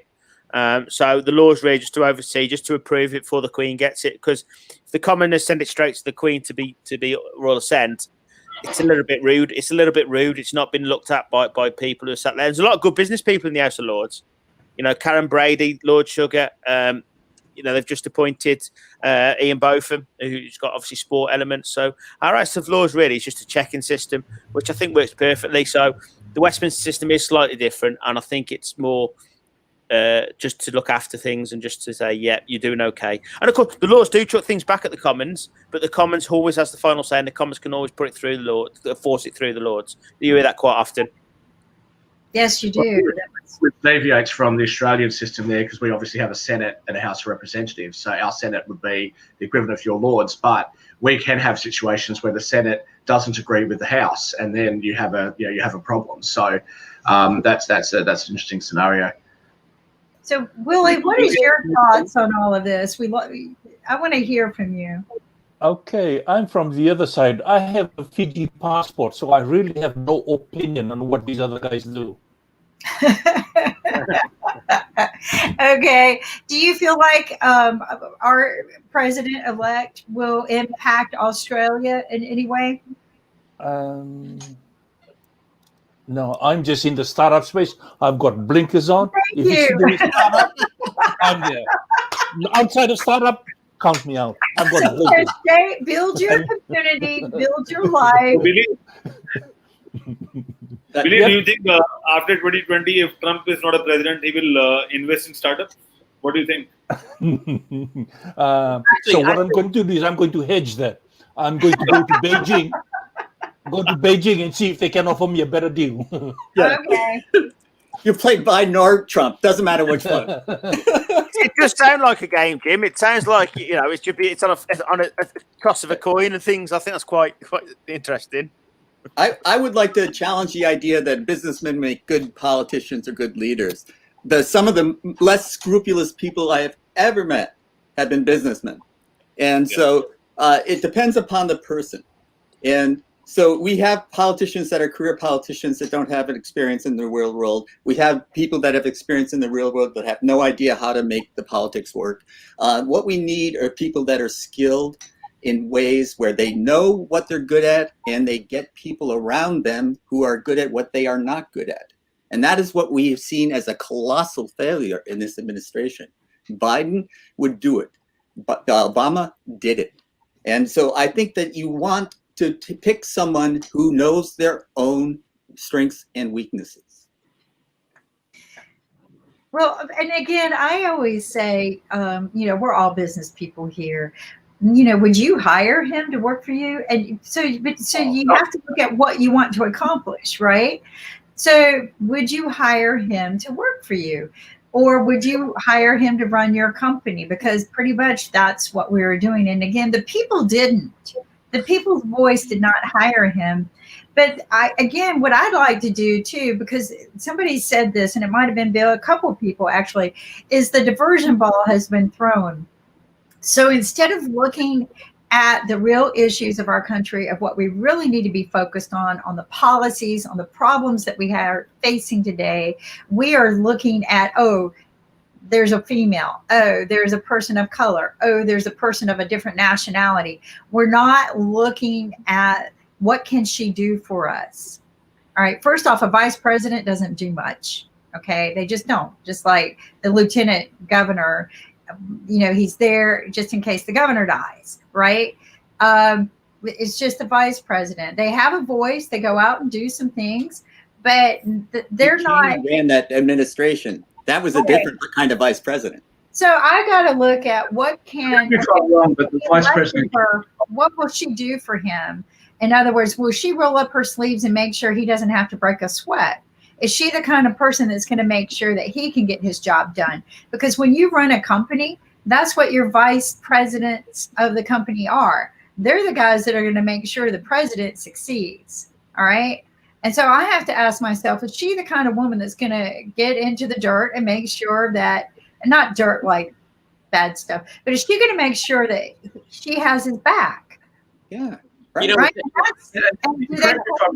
United States, the president, one of the very few people that the president can't fire is the vice president. Is that correct? I heard that the other day. Is that how it works? So, that's a good question for probably Bill. Bill or Bill? David? Well, the vice president is elected in their own right, and so that's generally true. It's never been tested. However, the president would normally ask for the resignation of the vice president. But that specific item has never been touched upon. I did want to say this, Kimberly, just to your point. I once worked for a gentleman, and as his chief of staff, and he said to me, he said, Bill, you know what your job is? And I said, no, what? He said, your job is to make my job easier. That's right. He said, if something lands on my desk, it should be the difficult stuff, the stuff that can't be solved. Everything else you're supposed to handle. And so, Kimberly, you're absolutely right. We have to figure out what kind of vice president model that Senator Harris is looking to emulate. Yes, thank Bill, you. Bill, I wanted to know that what would be the trump card for this election 2020? The Trump card. For which piece? For the winning? Obviously winning. I mean, Yeah, what would be the winning ticket? Yeah. What's the winning Trump card? The ticket. Oh, for Trump? Or either. Yeah. Okay, this is what Trump needs. Okay, in order to win this election, he needs a vaccine, like tomorrow. Everybody inoculated and going to work. The 51 million people that are currently unemployed all have jobs. And then he can declare mourning in America all in 78 days.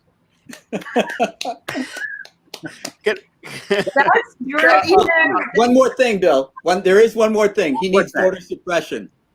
Right. You're right. He needs to remove more mailboxes. Yes. Get rid of that mail system. That ugly little mail system. Can I just add there? Hold a vaccine over people's head and say, I've got the vaccine, but you can't have it unless you vote me president. Do you think? Well, actually, if Sasha was here, don't the Russians already have it? Yeah. And isn't Trump tight with the Russians? Make a phone call. Right. Well, Sasha already told us right that you only get it if you're Republican. Sasha's already said that you get it if you're Republican. But Ben, you've got something? Yeah. Do you know what will win your election? Go and tell the people what you can do for them. That's right. Both sides. Go and forget all the internal arguments. Forget all the slandering, allegedly, just in case. Forget all that side. Go and tell the people what you can do for them, and that will win the election because it's an open goal. Yeah, but that used to work in America too. That used to work in the United States. But we passed this atrocious Supreme Court law that says Citizen United, which meant that corporations could funnel money at any level into PACs and then back their candidate of choice. So now all you see on the airs are funded from corporations, and the military-industrial complex is choosing for us now. And it's not what you can't sell to the people anymore because you can't afford to tell them. Do you have bigger problems than the politicians, though, Jim? Is your system so outdated now? Yes. It is fundamentally so. Very much so. So when you've got a system that allows unlimited funding to the presidential candidates, you are going to get exactly what Jim mentioned, and that hurts our country. That doesn't help our country. So I think that, and I think David K. Johnson might have mentioned this a long time ago, we need to get down to a system where each candidate is only given an X amount of dollars to run with, and they campaign on that only. They're only allowed so much time on TV and only provided so much media access. Then I think you would have a fair campaign that's really truly dedicated for the public's view, not, unfortunately for us. And I said Trump was going to win only for one reason. We all kind of in our own backstage here talk sometimes that the people who make it are the people who make most media. So whoever's in the media the most will win. But again, I have to look at the fact that Trump won with the electoral. He didn't win by the people. So now I have to ask myself, will the people vote for him, or will the electoral vote him back in? And that's what bothers me now. I think that's what bothers me more than anything. But then that then goes to the heart of the question of whether or not the electoral college system, which is similar, I believe it's what we have here in Australia, whether that's the fairest way of determining election outcomes, or whether we should, perhaps go to something else. I'm not sure. I can't really give an opinion there. I'm not sure what a better or worse system is. What do you do? Because you have some regions of the country that are sparsely populated that may feel as though they're not going to have a fair chance to be represented. What is the solution to that? I'm not sure, but you may be right. He might only win it on the electorate, or he may not win it at all. It'll be interesting to see. And that, again, is the electoral, should we do away with it? Bill, what is your thoughts on that? Well, I think two things. I mean, obviously, that's a long-term proposition about structural. It would require a constitutional amendment, which is its own long process. But I think right now, in the short term, we are dealing with the Electoral College and the mathematics in terms of getting to 270. And what I wanted to, throw out to the panel is just a couple of facts and see what the reactions are. Right now, the campaigns are focusing on their various states, swing states. And normally, what you can do when you see which side identifies which states are swing states, you see where they're spending the money. Now, the Biden campaign has disclosed that they are making over a $200 million media buy covering 15 states over the next couple of weeks. Now, $200 million is a great deal of money, but they apparently are looking to widen the field of swing states. Now, the Trump campaign has rather been focusing on 6 states, Michigan, Pennsylvania, Florida, Georgia, Texas, and I think Minnesota as well. And I believe that maybe Arizona. Oh, Arizona. You're right, Jim. I totally missed that. But the point is that it seems to me when you look at that, the Biden campaign, looking at the Electoral College, is thinking that they are competitive in 15 states, whereas the Trump administration or the Trump campaign is focusing on 6. And so in that regard, with regard to the Electoral College, the Trump campaign is really running a defensive campaign because they are trying to protect and focus on 6 states. They don't care about anything else. They just know those 6 states they need in order to win, and that may be their only path to 270, at least for Trump. But I'm not sure that I see any of that. But I'd like to hear what the rest of the panel thinks. Yeah, I also want to point out that there was another report today that all the people, the major donors that contributed in 2016 above the $500,000 level, there's one of them that has contributed again in 2020, and many of them are on the sidelines withholding their position. They may come in very late, they may not at all. So a lot of these people that were big Trump backers with big money in 2016 are sitting on the sidelines now, and they may even be supporting Biden. So this is a fundamental change in 2020 from to 2016. Is that though, Jim, going back to what we discussed about 5-10 minutes ago, that they believed in him business-wise and now they've seen through him? Correct. I think there's a big element of that, and they just see that he's been a failure. He has not. We could have avoided all of these losses of jobs if he had been a successful leader in the COVID situation. He was not. He was an absolute failure. And so we have lost all of these jobs, and we've cost over 160,000 lives, and probably a fraction of those would have happened if Trump had been an effective leader. So people are in senior centers and assisted living homes now who are always surely voting for the Republicans, surely voting for the Trump, and now they see, hey, wait a minute, he doesn't care about us. And their families see, hey, wait a minute, he doesn't care about them. And they're not voting for him either. So these sure red votes are no longer in the bank. But that must be that worries me quite a lot, because the donors don't care about the job situation. They care about the money in their pocket, and that's what makes them make donations. So if he's losing the man in the street, so to speak, and he's losing the donors who are the people with the money, he's losing a hell of a lot there, isn't he? He is. And he's still got the MAGA hat wearers. So that's 1/3 of the country, 40% of the country, maybe. It's about the death rates, especially in assisted living facilities and things like that. There is obviously a lot of people that watch Fox, there's a lot of people that watch CNN and other media outlets. And the way that Fox tends to spin that is that Governor Cuomo is to blame, and Donald Trump, as I understand it, sort of blames, the Democrats, or has done in the past. And, I wonder whether there may be some people that maybe swung by that, not so much in New York, which is a strong blue state, but whether people who live outside of, those hotspots in more rural places just go, I'll see what the Democrats did. Well, Fox is state media.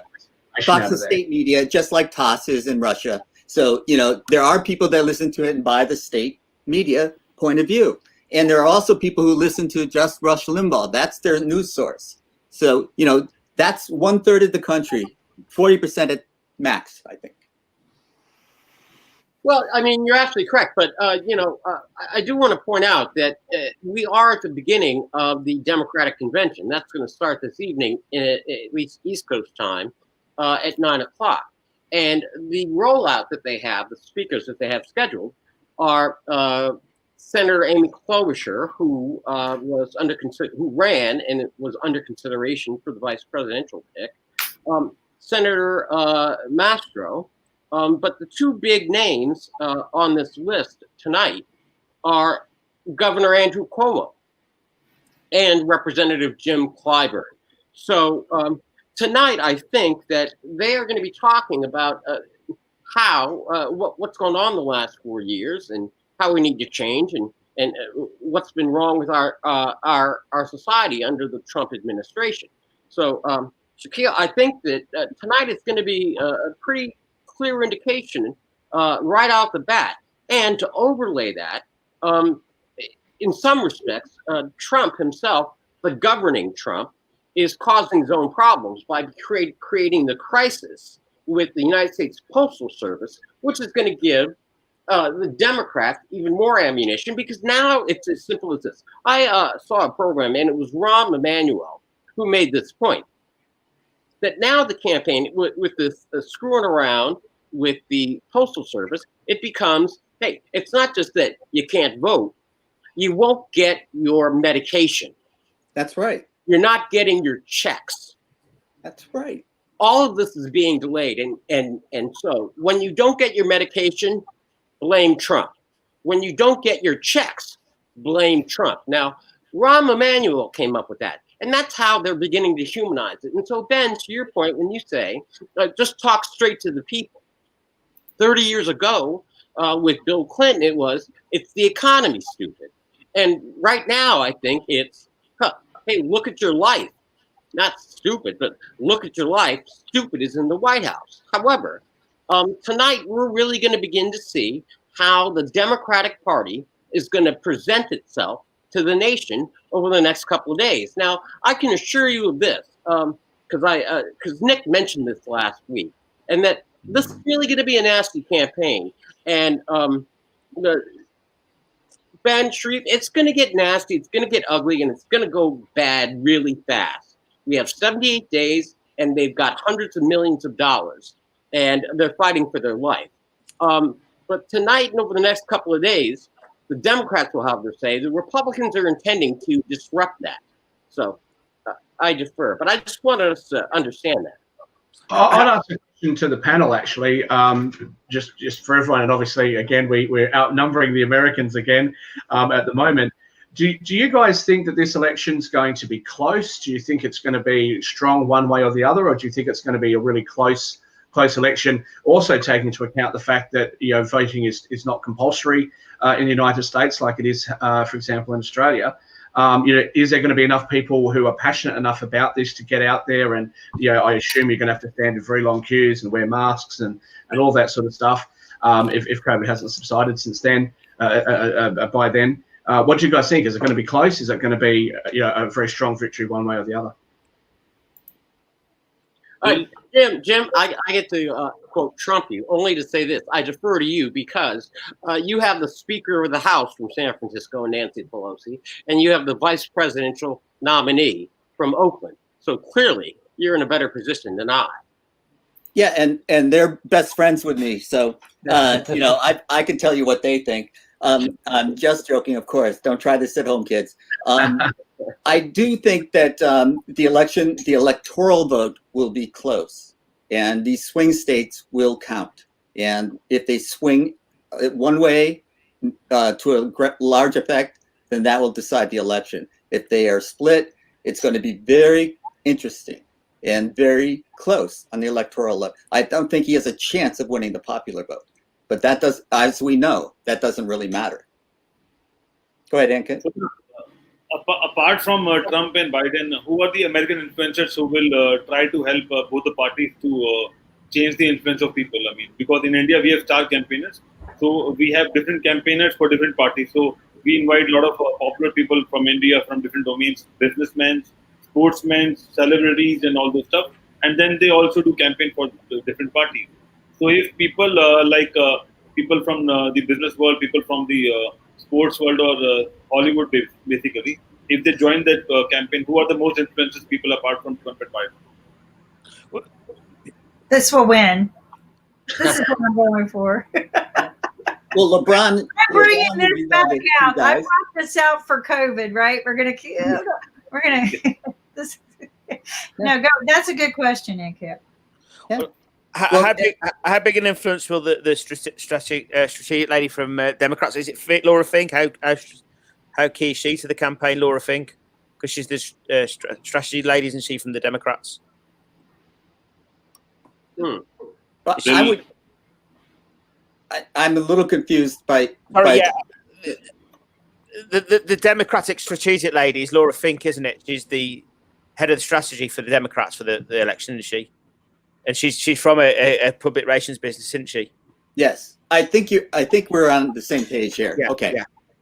All right. But I would start by going to what Shaquille suggested about the energy level, and I'll tell you that the protests in the streets have raised the energy level in the people who are traditionally not voters. You could not count on them to show up, and now I think they are going to show up in numbers that we have not seen before. The suburban housewives, which were in 2016 going Republican, are probably not going to go Republican this time around. And his purely racist appeal to them doesn't fly. I don't think it's cutting it. And so I think that what we're seeing are different people, different that don't typically vote a certain way, are going to be voting for one and voting a different way than they usually have for another. So I think 2020, we're going to see very different outcomes from specifically traditionally Republican places and from people who traditionally did not vote. And I think also that to answer Ankit's question, the sportsman that's going to come out and say something that's going to matter is LeBron James, a person like that. But Kanye West is the trump card that Trump is trying to play to get the black musician, the black music party thinking, oh, maybe we should back Kanye. And if they vote for Kanye, they won't vote for Biden. So this is another clever little strategy that the Trump campaign, not Trump, he didn't think of this, but the Trump campaign is trying to do. And, it's so obvious, but, will it have an effect? I can't judge that. I have no way of knowing. I think if I can, and that is that recently, normally in elections, the voters come out, and we call them just-in-time voters, when they actually start seriously paying attention to the election. And normally it's around Labor Day and thereafter, and when people start focusing in and really start hearing things. The recent studies that I've read have shown that in one case, that in a poll, they described over 54% of likely voters described themselves as very, very interested and that they were following the election right now, which is unusual because these that level would normally be found only in October around the presidential debate. So to have it that early, and it's going to continue to rise like a crescendo as we move through. And I just want to add just a couple of other things just in terms of the calendar, because I want to support what I'm about to tell you guys. We have 78 days and we're going to have to buckle up because this is what we're looking at. We've got the Democratic convention this week.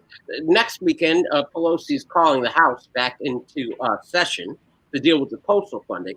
The following week, we have the Republican National Convention, so we can essentially write off the next 2 weeks, which is the end of August. And then in September, this is what we're looking at, and it's important to pay attention to the dates. On the 8th, because September 1st, I suspect the parties will begin to negotiate again or attempt to negotiate over a comprehensive COVID relief bill. And where that's going to go, we don't know yet, but both parties are dug in. However, that would be around September 1st. September 8th, we have Michael Cohen's book, his tell-all book, hitting the presses and being released. And that's going to take up a lot of attention and sound, and going to be a mess. Right. Following week, on the 15th, Bob Woodward's new book called The Raid is going to drop. And President Trump has already begun to attack that book, obviously because he's seen the excerpt from it, and he's outraged by that. And that's on the 15th. And then a week later, in Cleveland, Ohio, we will have the first presidential debate. So that is your September coming up. And so it's going to be a wild ride. And then in the meantime, we're not going to know. These are our unknowns. We don't know what's going to happen with the spread rate of the virus, the death rate of the virus. We won't know what's going to happen with the schools and the pandemic. We won't know what's going to happen with businesses and the start and stop opening, and what's going to happen with the economy.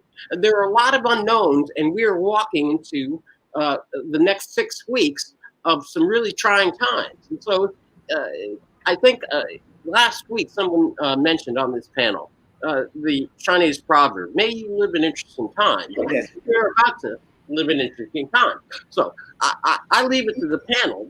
That's kind of what we're looking at over the next 6 weeks. I think, again, from a complete outsider's perspective, the very interesting thing as well to see, I think, will be what happens after the election. If the Democrats were to lose this election, where does that leave them? Do they need to rethink their policies and you know, that sort of stuff, and their appeal to the broader base? If the Republicans lose, either now or in 2024, what do the Republicans do post-Trump? Because he has been so polarizing. Do they need a more moderate Republican to sort of to take the reins after that? It's going to be very interesting to see the aftermath of that election and how that affects the United States. I have a question for you. May I? Yes, of course. Okay. It's Shaquille. And please, I am really curious. What happens if President Trump loses the election, okay, but he's still in office until January 20th? What do you think he does as he governs? What do you think his outlook is going to be? Going to be very scary. It's very scary. So those few months are going to be horrific because he can pardon prisoners, he can make deals with people, he could close down the country. He could do anything he wants. Yeah, it's frightening. You know, I think, and again, I'm not process to defend him. I got my actually, hand up, though. Sorry, Jim. Yeah, I wanted to say something because in response to what you just asked, because when the Republican parties lost the election to Obama, they did a rehuddle and say, hey, wait, man, we're not going to win again unless we change our approach. And the answer they came up with was not Trump. Believe me. The answer that they came up with was we have to play down this race issue. We've got to appeal to more people. We've got to get the tent bigger. And what did they do? They elected Trump and they shrunk the tent. So now if Trump loses and they have to rethink their strategy of how do they become relevant again? Because if they have a base of 1/3 to 40% for sure, which they do, how do they grow to say high 40s? So this is going to be a problem that they have. And some of them have been public in thinking that they may not be in power for a very long time. That's why some of them are very desperate to win in 2020. Just to answer your question, Bill, what do I think Trump will be like? Before the president-elect becomes the president, should the Democrats win this election? He can go pardoning people and stuff like that, and he pardoned Roger Stone, didn't he, just recently? So I'm not sure politically that was a great move, but in any case, I actually don't think he is going to be too tyrannical, and not for the reasons that you guys have given, that because he's got a big ego. It's actually because of that exact reason. I think because he's got such a big ego, because I think he is perhaps a little narcissistic, I don't think he would want to look like he's a sore loser. I think he would just want to look like, okay, well, I lost the election, and that's kind of how it is. And if you look at Obama and Hillary Clinton, Hillary Clinton did start, did talk a little bit for a little while after she'd lost that election, but Obama was obviously very surprised. and could have, if he wanted to, could have taken it quite personally that this was a repudiation of him having someone like Donald Trump win that election. But he didn't go around attacking Donald Trump to any great degree. And I tend to think, come on, because he's narcissistic, he might just quietly. I can't disagree more. You can't compare how Obama acted to the way Trump is going to act. Do not use that as your president. Obama is a class act. Trump is not. But we already know. We already know what's going to happen. He's going to recount the votes. He's going to dispute the election. And so, because he already said he was. He's already stated that if he loses, this is already on the plate. He already stated that if he loses, he's going to do recounts. He will not be gracious. I guarantee that. So he will not be gracious at all.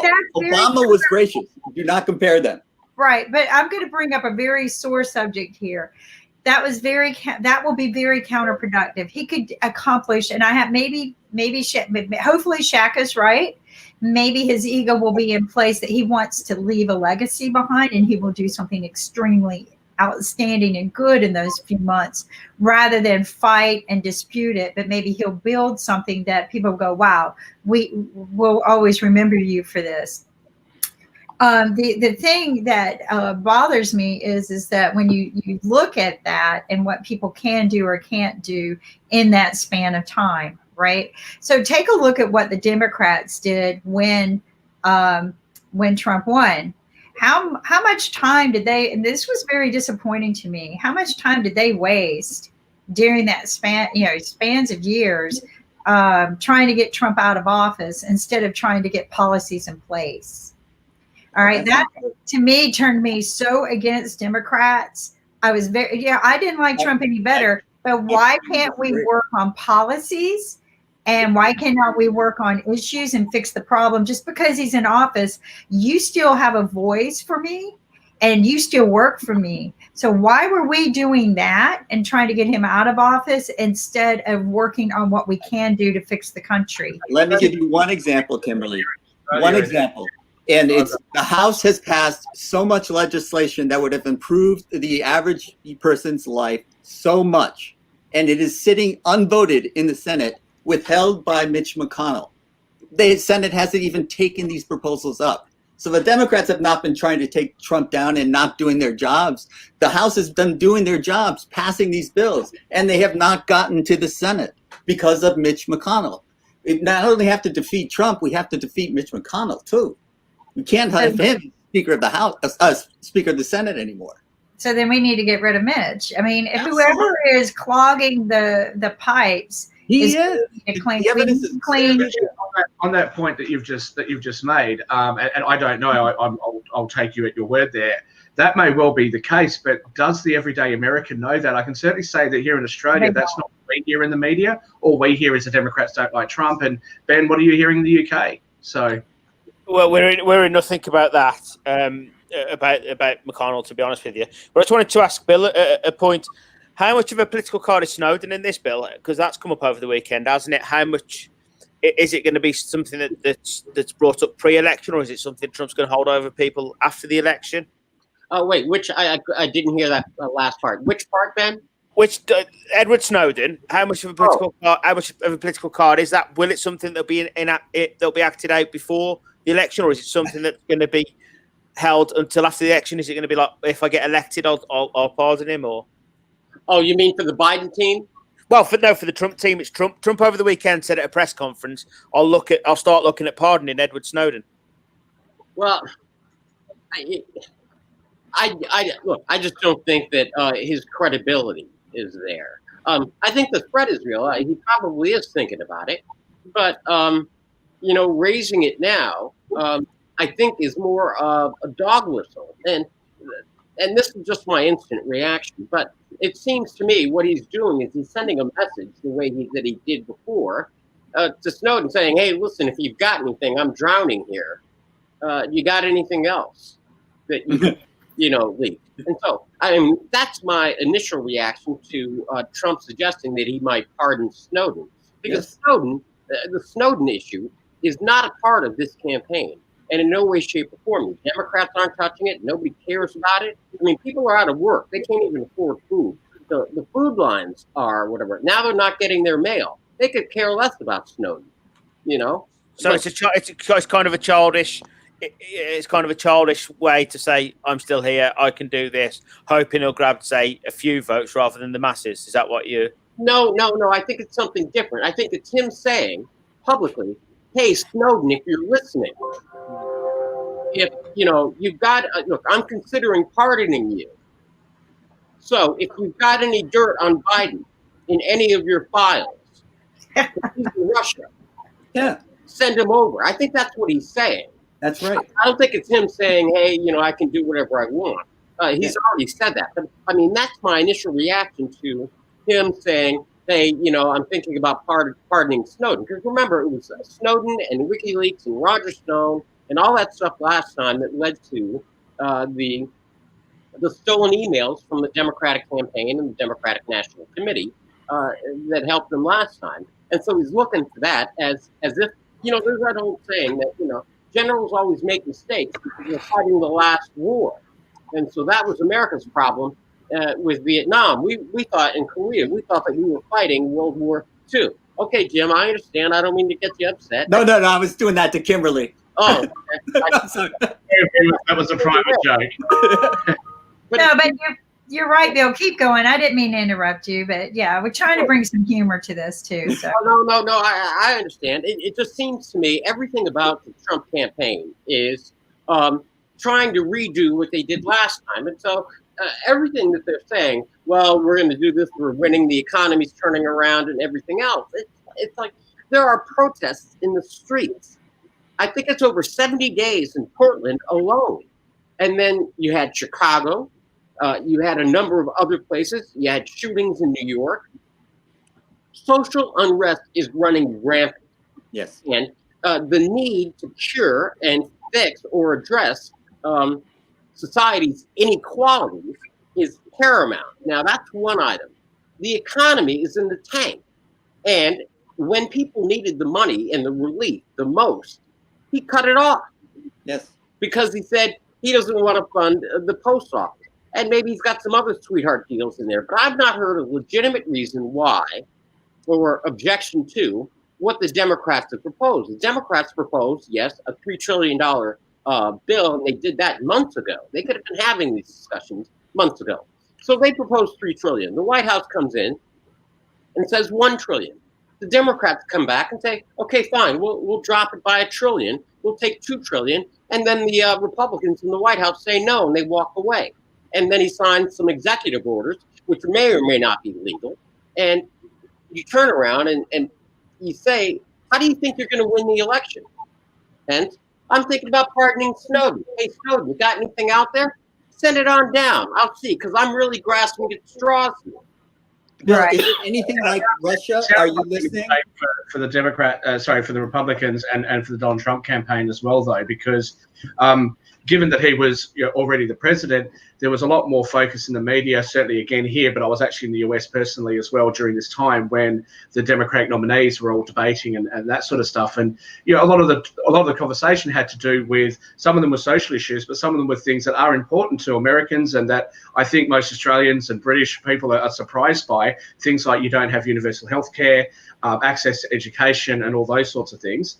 Those were all conversations that were happening during those nomination debates or whatever they're called. You're not really hearing anything from the Republicans on the other side. Certainly here in Australia, you're not. And Ben, I don't know what you're hearing again in the UK, but that I think gives the Democrats a bit of an advantage given all the other things that are going on right now as well. I agree, Shaquille, and I think that this time around it's healthcare stupid, not the economy. It's stupid. But I also think going back to what Bill was saying this is just like what Trump did in 2016, 2015. Russia, are you listening? And also appealing to China. Like look into Joe Biden. Ukraine, he's already trying to get Ukraine to look into Joe Biden's son. What about China? Are you listening? Can you help us out here? This appeal to Snowden is the exact same thing. Bill is absolutely spot on in this. I will just counter. I don't think social unrest on its own wins you an election, though. I don't think. I think that because a lot of people, when it's the social unrest, they see it as people are moaning. That's the attitude some have, and sometimes that brings out the other side a bit more because they want to go against that. So with the Remain side, right? Because you had one of the biggest protests I've ever heard of, for 700,000 people protesting about remaining, and then you had an election that swung very hard to the Tories as a result, or not as a direct result. I do think that the centre right is always a little bit quieter than the left in regards outwardly looking. So I do think you have to be slightly careful of the social unrest. But but from what I'm hearing from you guys, is it's part of it, which is unusual. Usually you have social unrest and you have the other side that's quietly sitting there going, well, we're confident we can do this. What I'm hearing is the social unrest is just part of it, and everything else around the social unrest and the male situation is what's really going to lose the election for Trump, if he is going to lose it, I think, is what you're saying, Bill. Yes. It's backfire as well. I mean, again, if you look at what Fox News, how Fox News, for example, spins it, they spin it as it's Democrats' fault. So, well, no, and I mean, it's going to be, it's like a quilt. The Democratic Party really is just a quilt. I think it was Jesse Jackson back in '84 that talked about a quilt. We have all of these, we're Big Tent, and we have all of these different parts, and we have to sew it all together to make a quilt that then moves forward. But likewise, the political winds running against the Trump campaign is a quilt. It's the social unrest, it's the economics, it's healthcare, it's the postal service. It is a general on top of that is unsung and necessarily, and sometimes just not really enunciated, and that is fatigue. People are just tired. Every day you wake up, it doesn't matter what station you put on, it's always a problem. I mean, literally, it's like, what happened today? That's like, I went to sleep last night, we were talking about the post office. Today we're talking about tariffs in China. Tomorrow he wants to buy Greenland. It's like, what is going on? And people are just tired. They just want basic things. They need relief. They need their jobs. They need health care. They want their mail. It is that simple. And they want to know that, hey, listen, they don't have somebody, they don't have to worry about somebody in the White House. They just want to know that things are kind of going along and doing okay, it seems to me. Well, I got a question to ask. What does he have against the mail? The U.S. mail has served our country. I can't fathom what our country will turn into without it. It should not become a private entity. I know that I think this has been pushed before, but it needs to remain a public utility service for many reasons. And one of them is, for legal documents. It has always served our public sector for legal documents. It has always been the perfect public servant. For a friend of mine, he's very concerned for his medications, right? Having his medications delivered to him or his family that are in need. But it has served the public for so many years. It has served as a documentary as well, right? That timestamp on the envelope. You can't dispute that. We've also used it as a means to help us hunt down, very bad criminals, because you go to the post office and you see their picture there. But I don't understand what he has against the post office. Why this has become a big gain to him to get rid of the post office. What does he gain? This is my question, because he is a narcissist, as everybody says, even though I don't know if he is, but he is. Yes. What does he gain? What does he have to gain by getting rid of the U.S. Post Office? Because certainly the country doesn't. Voter suppression. People can't vote if you don't give them the opportunity to vote by mail. Voter suppression is the key. That's the only reason he's attacking the mailing system. Yeah, but once the election's over, then what happens? Do we put the post office back together again? Sure. Humpty Dumpty. Sure then. I have principles on any of this. In almost every country in the world, the postal service is sacrosanct. You can't mess with that. I was there during the time when the government shutdown was on under Trump, and that was one of the government things that was still working. Yeah, I just, again, it seems like a bad move. It's a move that I think could backfire on him quite a lot. So I hope Not, you're right. you know, I worry about it because of other people that have approached me and started talking to me about it.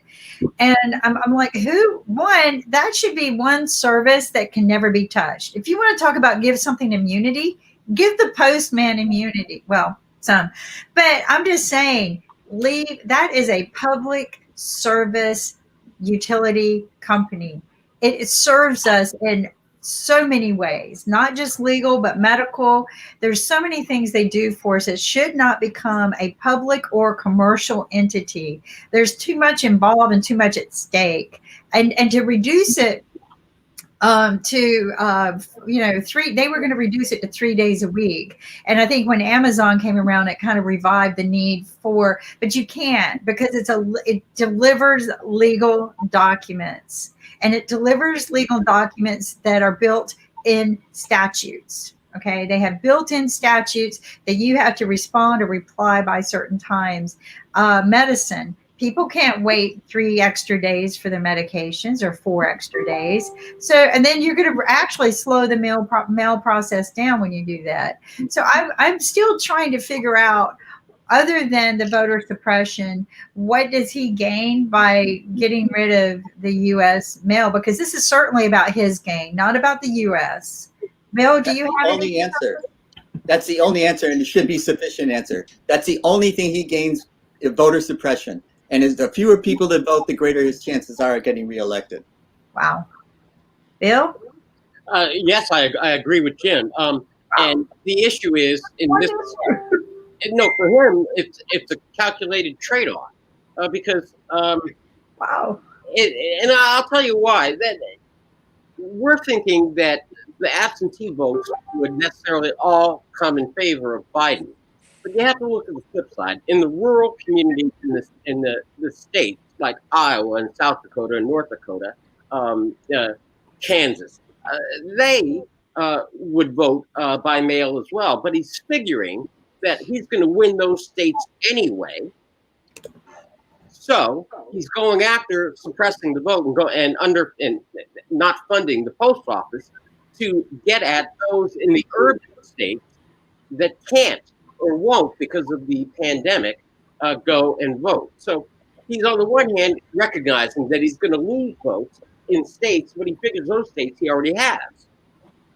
He's rather targeting those swing states, again, Arizona, Texas, Georgia, North Carolina, Pennsylvania, Michigan, Minnesota. So, he's pretty stupid, because he sends out a lot of stupid ads anyway. Like, I get all of these ads and letters from him. One of them telling me that I forgot to donate money to his campaign, that I'm on his honor roll. This is how he markets. I wish I should keep some of these letters. I get them every day. I don't get any from the Republican Party, so kudos to them. But I get letter or Democrat Party, but I do get them all from the Republican Party. But Dear Kim, you're on his honor roll. Why haven't you given us any money? My favorite was, Dear Kim, we sent out a stimulus check. We would like for you to donate. How about $1,200? And I'm like, you have got to be kidding me.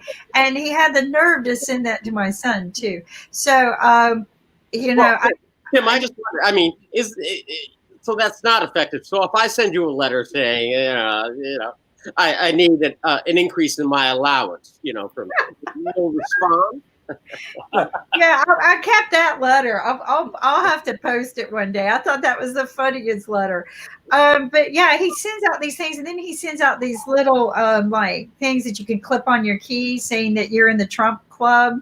Yeah. And and I've been told by somebody who worked for him previously many years ago in one of the casinos, which I don't know if you guys know this, but he's not allowed to ever have casinos again. So So anyway, or at least the last time I heard, he wasn't allowed to have casinos. He just gets his name, like he gets naming rights, like the one in Vegas. He gets naming rights, but he can't hold the license himself. Is that what you're saying? I forget what it is. There was some huge lawsuit, and so he's waived. He's not, and he doesn't care because his Trump Towers brings in a lot of guests anyway. I've actually been there, and they're really nice. But the thing is that he sends these things out to make you feel special, right? This is how he gets you. And this is one of the reasons why I'm kind of glad that I'm on one of his lists. Now my email is killing me, but I get to see how they're campaigning. I get to see how he's encouraging people. So I was on the top of one of his lists. I was offered a seat somewhere to go sit somewhere that they were doing some sort of campaign event. So I get all of these things. Hey, you're the top of the honor roll. Hey, you're one of few. You're one of few. Send us some money, And so I haven't sent a dime. And I kid you not, now it's the shame. The shame is coming in, the shame letters. And I just think it's so funny. It's like, okay, how far is he going to go, And how in the world, somebody must have registered me Democrat. This happened to me before. I'm registered something else. And I start getting these letters like I'm part of this party. Many years ago, I helped campaign for McCain.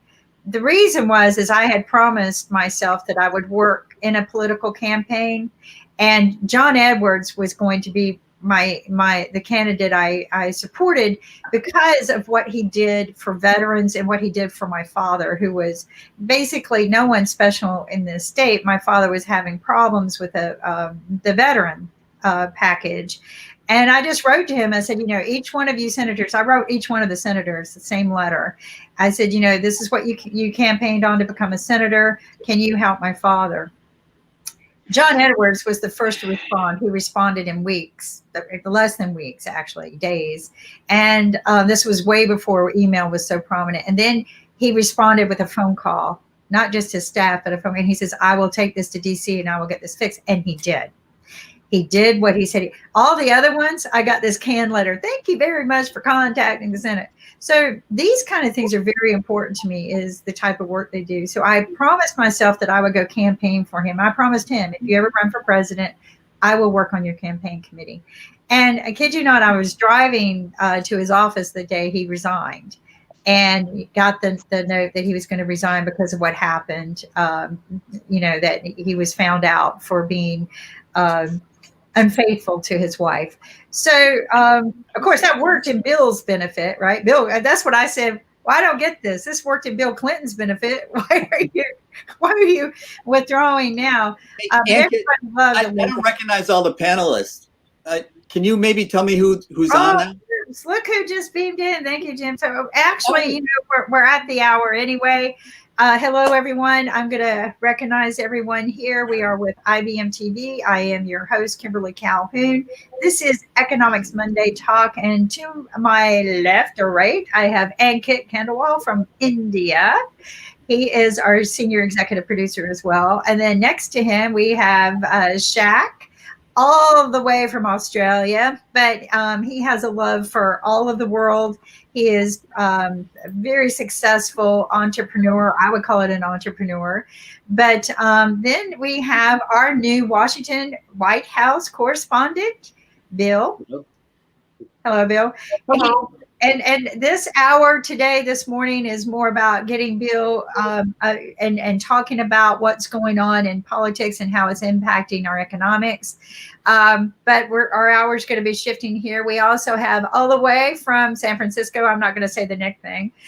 We have Jim Eid. He is also the star of our Chess Without Borders. He's the host. I recommend anyone to watch it. It's very, very interesting. Then we have Ben Coates all the way from the UK. Ben, hello. And we all know that they have the best fish and chips in the world. But Ben is a supporter of entrepreneurs, which is something, and startup businesses. And he helps get people connected. And that's very important today. But our host of the hour is David K. Johnson, who is also the Pulitzer Prize author and tax expert, legal expert in economics. Welcome, David. And Sasha arrived. Oh, and Sasha with love Beamed from in out of nowhere. in Canada. Hello, everybody. That's right. So, David, how are things going? For me, things are going fine, but I got to tell you, I'm very worried about a lot of small business owners. One of them lives on my street, who their business requires them to ship by post office, and they're having big problems. Today, I was reading in my email feed someone who says that their medications that should have arrived August 1st haven't, and they have now run out of those, and they're fighting with their pharmacy benefits management company over this. This effort politically to sabotage mail-in voting is going to have horrible economic consequences and health consequences. And we're already seeing them now with both small business owners who use the post office to ship and with people who get their medications by mail, which has become remarkably common. Yeah. So I'm concerned now. I mean, I was concerned earlier when we were talking about this, but you're right. I didn't even think about the small business. I was thinking about the legal world. We've always used it for timestamps of legal stuff, but medical, I did bring up medical, but now we're talking about the small businesses that rely on it. If it were not for the U.S. Post Office during this COVID, I would not have been able to ship my son the supplies he needed when he got stuck in New York, because he was just up there for a short period of time and got locked down. So he had no provisions, no supplies, no place to live, and was stuck all alone. So we were, without the U.S. mail. To me, the U.S. mail is a necessity of public service. It shouldn't be treated this way. What do you think, David? Well, first of all, there's been a long-term effort to get rid of the post office by the most far-right, anti-government, anti-tax Republicans, because the Constitution does not require a post office. It authorizes a post office. But since before the founding of the Republic, we've had one. And Benjamin Franklin was instrumental in this and showed how it would improve commerce and political life and cultural life roughly 250 years ago. So this is a real threat to our democracy, and it goes to the core of how much collateral damage Donald Trump is willing to impose on us. I don't think he's quite ready yet to burn the whole country down, but he's willing to impose terrible damage on other people just to cling to power. And it is shocking to me that I may have missed this, but the only Republican I can see who has stood up and said this is wrong is Mitt Romney. And even he was kind of tepid about it. This is should be a no-brainer. I'm also getting emails today about the government subsidy to the post office. There is no government subsidy to the United States Postal Service. We do have, however, this crazy requirement that was put in the law a few years ago that the post office has to pre-fund 75 years of pensions, which means there are postal workers, letter carriers, and mail sorters who are not yet born, whose pensions are already funded. If that isn't crazy economics, I don't know what crazy economics are. What other company does that? Can I ask a quick question there, What other David? company does that? Yeah, you nobody does that. Nobody does it. Nobody. You mentioned there that there hasn't been a lot of Republicans that have really said anything negative about this other than Mitt Romney. What about state Republicans? Because there was a lot of talk in Georgia where Stacey Abrams was basically suggesting that Brian Kemp had suppressed voters, especially the black voters in Georgia. And a couple of media outlets ran with that story, and a couple of right-wing media outlets ran the opposite story and said, that didn't happen. Republicans denied it. It's kind of difficult, I would think, in this environment now to deny voter suppression if you're affecting something as important and sacrosanct as the post office. Yeah. I would be surprised if there were state Republicans who have spoken up. I just haven't seen them. I mean, every morning I get 3 print newspapers, 2 of them being the Wall Street Journal and the New York Times, and 3 to 6 that I look at of the online papers I subscribe, and I just don't see Republicans making noise about it, nor am I getting emails about it. And that's shocking, because this is such a basic, fundamental, universal service that has served the country so well. And it's wrong. I mean, I don't know how else to put it. There's something here that is absolutely 100% wrong to do this. And the guy put in charge, Louis DeJoy, who made a couple $100 million in the logistics business, and who is, by the way, a big investor in both UPS and FedEx. He knows how to fix the problems of the post office, but instead he appears to be using his skills to damage the post office. We've run several pieces at DC Report based on what we're being told by union leaders, and they've given us memos and things showing that it seems pretty clear that this is deliberate sabotage of the U.S. Postal Service, which of course violates Trump's oath of office and that of the Postmaster General. Wow, that is phenomenally insane. Is there something we can do to stop this? This is bigger than, I'm sorry, I know pandemic is bad, but to me, this is worse than the pandemic right now, because we're not going to be able to, mail in tests. We're not going to be able to do anything without the post office. Well, there were protesters who went to the Washington home of Louis DeJoy. He's a North Carolinian. They didn't go to his normal home. They went to the one he's got in Washington as Postmaster General and protested. The House is being called back into session.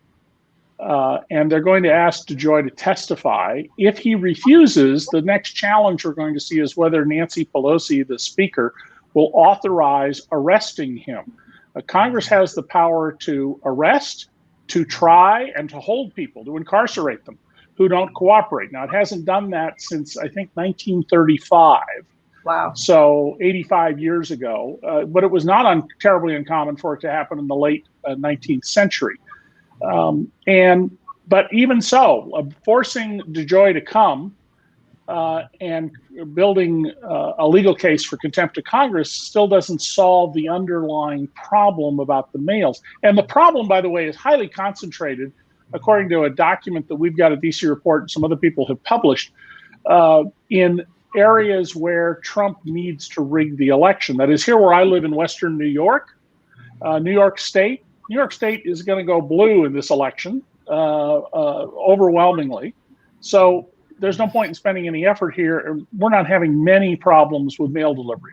There are a few, but not a lot, at least on the letter level as opposed to shipping goods. But the list shows where sorting machines have been removed, overtime's been cut, and elsewhere. Those have been in what appear to be targeted, specific counties. And to create mischief, which is further evidence of foul intent. Just so that, to remove them just in certain counties. It reminds me of, and I shared this story the other day, when the city council wanted to get something accomplished out here where I live. They divided the land. They took each landowner and said, "You're partially annexed into the city. You're not. You're partially annexed into the city. You're not." No, seriously, you can take a look at our map out here. And I raised my hand. I go, first off, it's very hard. We can't unite now and fight on anything, right? And the other thing that happened was that it was my very biggest concern is, okay, so when there's a fire at one of our houses, how does the fire departments in the county or the city know which one to go to? Oh, don't worry about it, Miss Calhoun, we got this under control. And guess what? The houses burn down because the fire departments from either, so I live what we call Wake County and the city of Raleigh, right? So this is the kind of shenanigans your government's going to pull, right? And we ended up having to have a Durham County fire truck come and put the fire out because nobody would come, not my house, but next door, right? Yeah. So my argument is when you pull these kind of shenanigans, when you're doing it in certain counties, we got to look at what are they trying to gain when they pull the plug in that certain county or that certain community or state. Well, I wonder what Bill thinks about this, because Bill is a lawyer. You've worked inside the government, Bill, or you've litigated with the government? Okay. I did previously hold a position with government. Yeah, I mean, what is there anything that we can do about this, or the Democrats in the House can do, or governors can do? Well, see, and that is really interesting. I mean, I'll just kind of go through now. Nancy Pelosi has called back the House to deal specifically with passing legislation to prohibit the post office from enacting any of these changes that the postmaster has proposed. Now, they can pass that. But then if they're attempting to pass a law, obviously it has to go over to the Senate, where you have Mitch McConnell. And even the Senate, and there were some Republicans that got together with the Democrats in the Senate that agreed to that particular bill, they would have to send it to the president to sign it into law. And that is the logjam.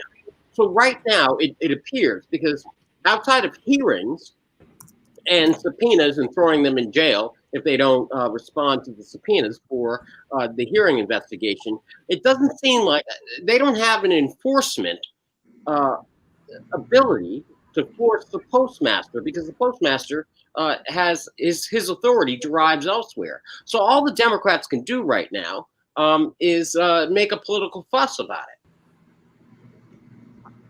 it. This shows a real weakness in the American Constitution.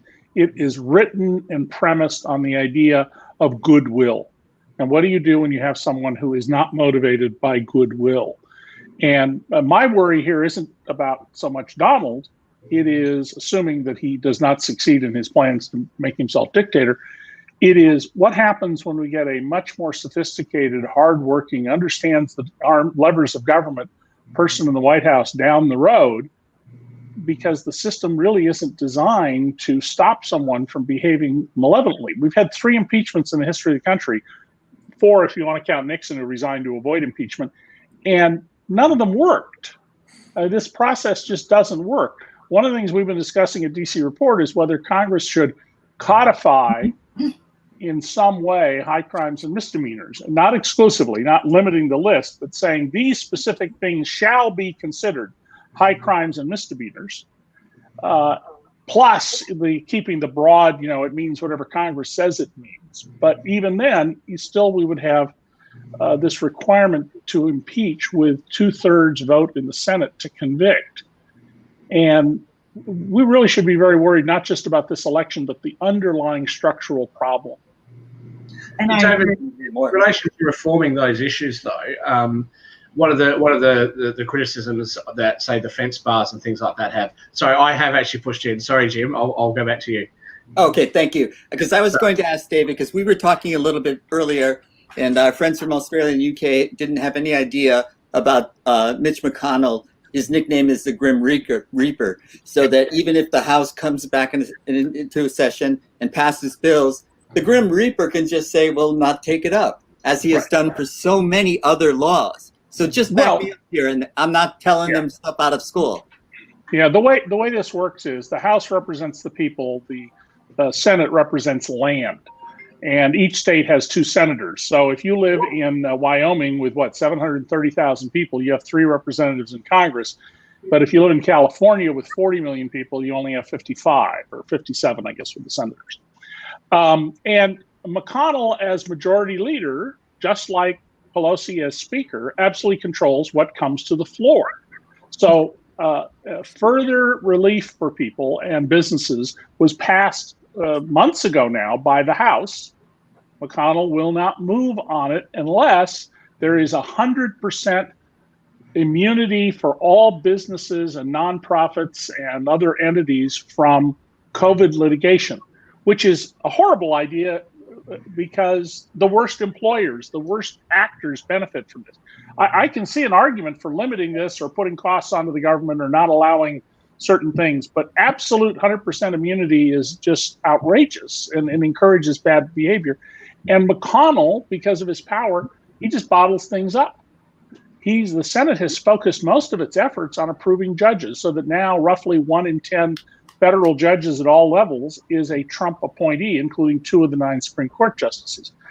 And, the original idea of a bicameral legislature we had under the Articles of Confederation, the original American government, a unicameral legislature, was to give power to the slave-holding states. That was its fundamental purpose. And this is not serving us well either, I would argue. And McConnell in particular, Mitch McConnell is a trust fund kid. He's married to a woman who has very deep and troubling financial interests in China, where her family is very wealthy.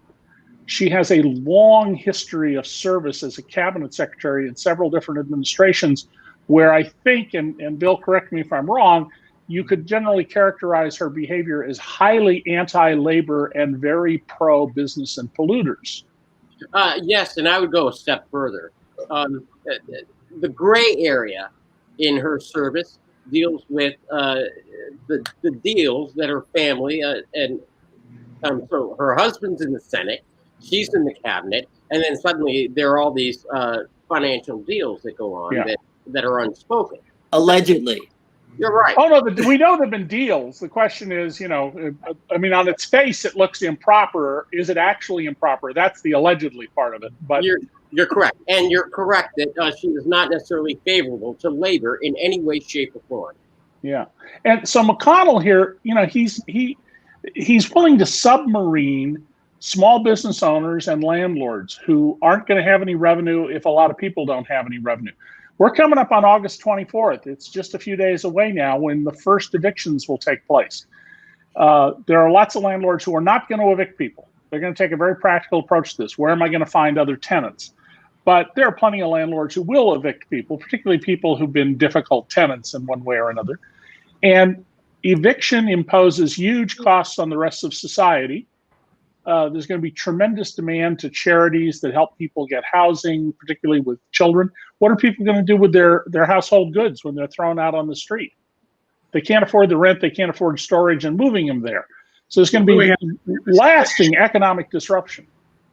We have a similar issue here with the moratorium on evictions here, but of course, not every landlord is wanting to evict people just because they're sort of greedy. It's some of these people can't afford the mortgages. Yeah. I just want to ask you a quick question. You were talking about whether or not there should be some sort of process to indict for high crimes and misdemeanor when you're in high office. One of the things that I think gets complained about and the defence bar has complained about in the past is the lack of clarity and the vagueness of some of the laws and statutes, and how sometimes federal prosecutors can kind of twist and turn things. I think you'd have to be very careful, would you not, that could be used. You could almost politicize the legislative process and the laws in order to try and remove an unpopular precedent. Yes, of course. Yeah, that's why, Shaq, we've been discussing the need to write such a statute very carefully. Draftsmanship is a skill, and to make sure that it is explicit that if you articulate these specific things constitute a high crime or misdemeanor, it is not in any way exclude anything else Congress wants to count. But even doing that, so long as it requires a 2/3 vote in the Senate to convict, I'm not sure we've really addressed the fundamental problem. The strength of a parliamentary democracy is you get a no confidence vote and you get a snap election to see what the voters think. And that's not our system. I think there are only 6 democracies in the world that have a fixed term executive. Yeah. And David, I would say soliciting foreign interference in a domestic election is clearly impeachable offense. Yeah, it's a criminal. You need the Senate to say it is, and we couldn't get the Senate to say it was. But it's obviously an impeachable offense. He should have been convicted. Now, the problem is not so much the definition of it, because it was obvious that it was impeachable.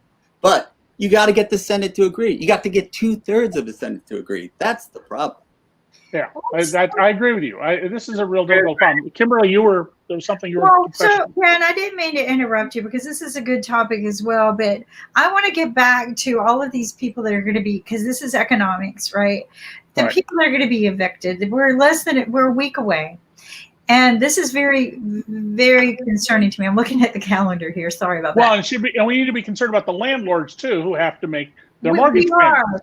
But what is a solution, David? I mean, I was thinking a stimulus of where the government, instead of sending out these $1,200 each person, they pick up people's tabs on their mortgage or something. But what's an answer? Well, I mean, the easiest answer for this is to recognize that ultimately we would end up in lots of bankruptcies down the road, right? So Congress can address this by putting a moratorium on principal payments on mortgages, maybe if you meet certain criteria so that you don't have people exploiting it, and then subsidizing the interest payments in some cases. I mean, right now, interest rates are at their lowest level ever recorded in history. I used to say a year ago, they were at the lowest level in 700 years. They're now at the lowest level we've ever seen. And they're going to stay that way probably for a long time because there's so much cash and so little demand. We've got plenty of supply now in America. What we don't have is demand. So Congress can address this by a moratorium on landlords being gone after, as long as they meet some criteria that Congress can set, saying your principal payments are optional. They get tacked on. You'll have to pick them up later. And then perhaps some kind of relief on interest payments. That's not a terribly difficult thing for Congress to do. It won't be perfect. No solution of a large scale like this is ever going to be perfect, but we should be able to get good, rough justice. But Mitch McConnell won't do it unless he gets this other thing he wants. And the economic damage is going to be very lasting. And let's remember that there's now lots of evidence that the Great Recession was worse for the economics of people in America than the Great Depression. That right. the households headed by a man, which means almost in all cases married couples, 35 and under, the bottom tercile have no net worth anymore. It's just gone. Right. And we've seen this enormous rise in wealth at the very top at the same time.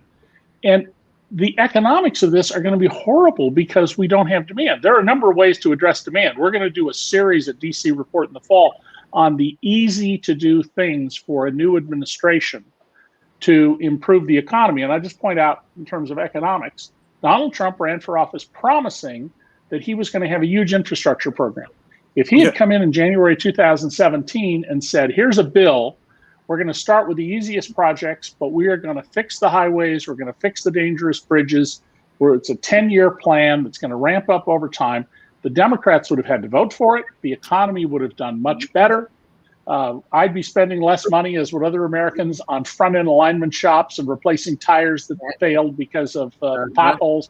There'd be fewer fatal accidents because of bad roads. But he didn't do it, which goes to his absolute incompetence. We can improve the economy with a lot of steps very easily that will make the economy more efficient.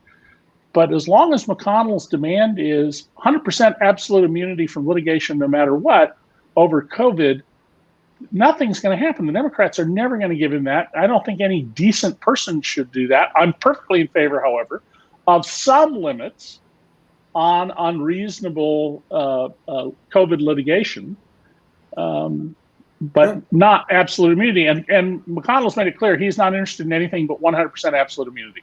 Right. Wow. David, if the Republicans were to win this, for example, if they did win this election and they continued down this path, you would think that coming after the Great Recession, the banking sector just wouldn't be strong enough to withstand another blow like this without a massive bailout again.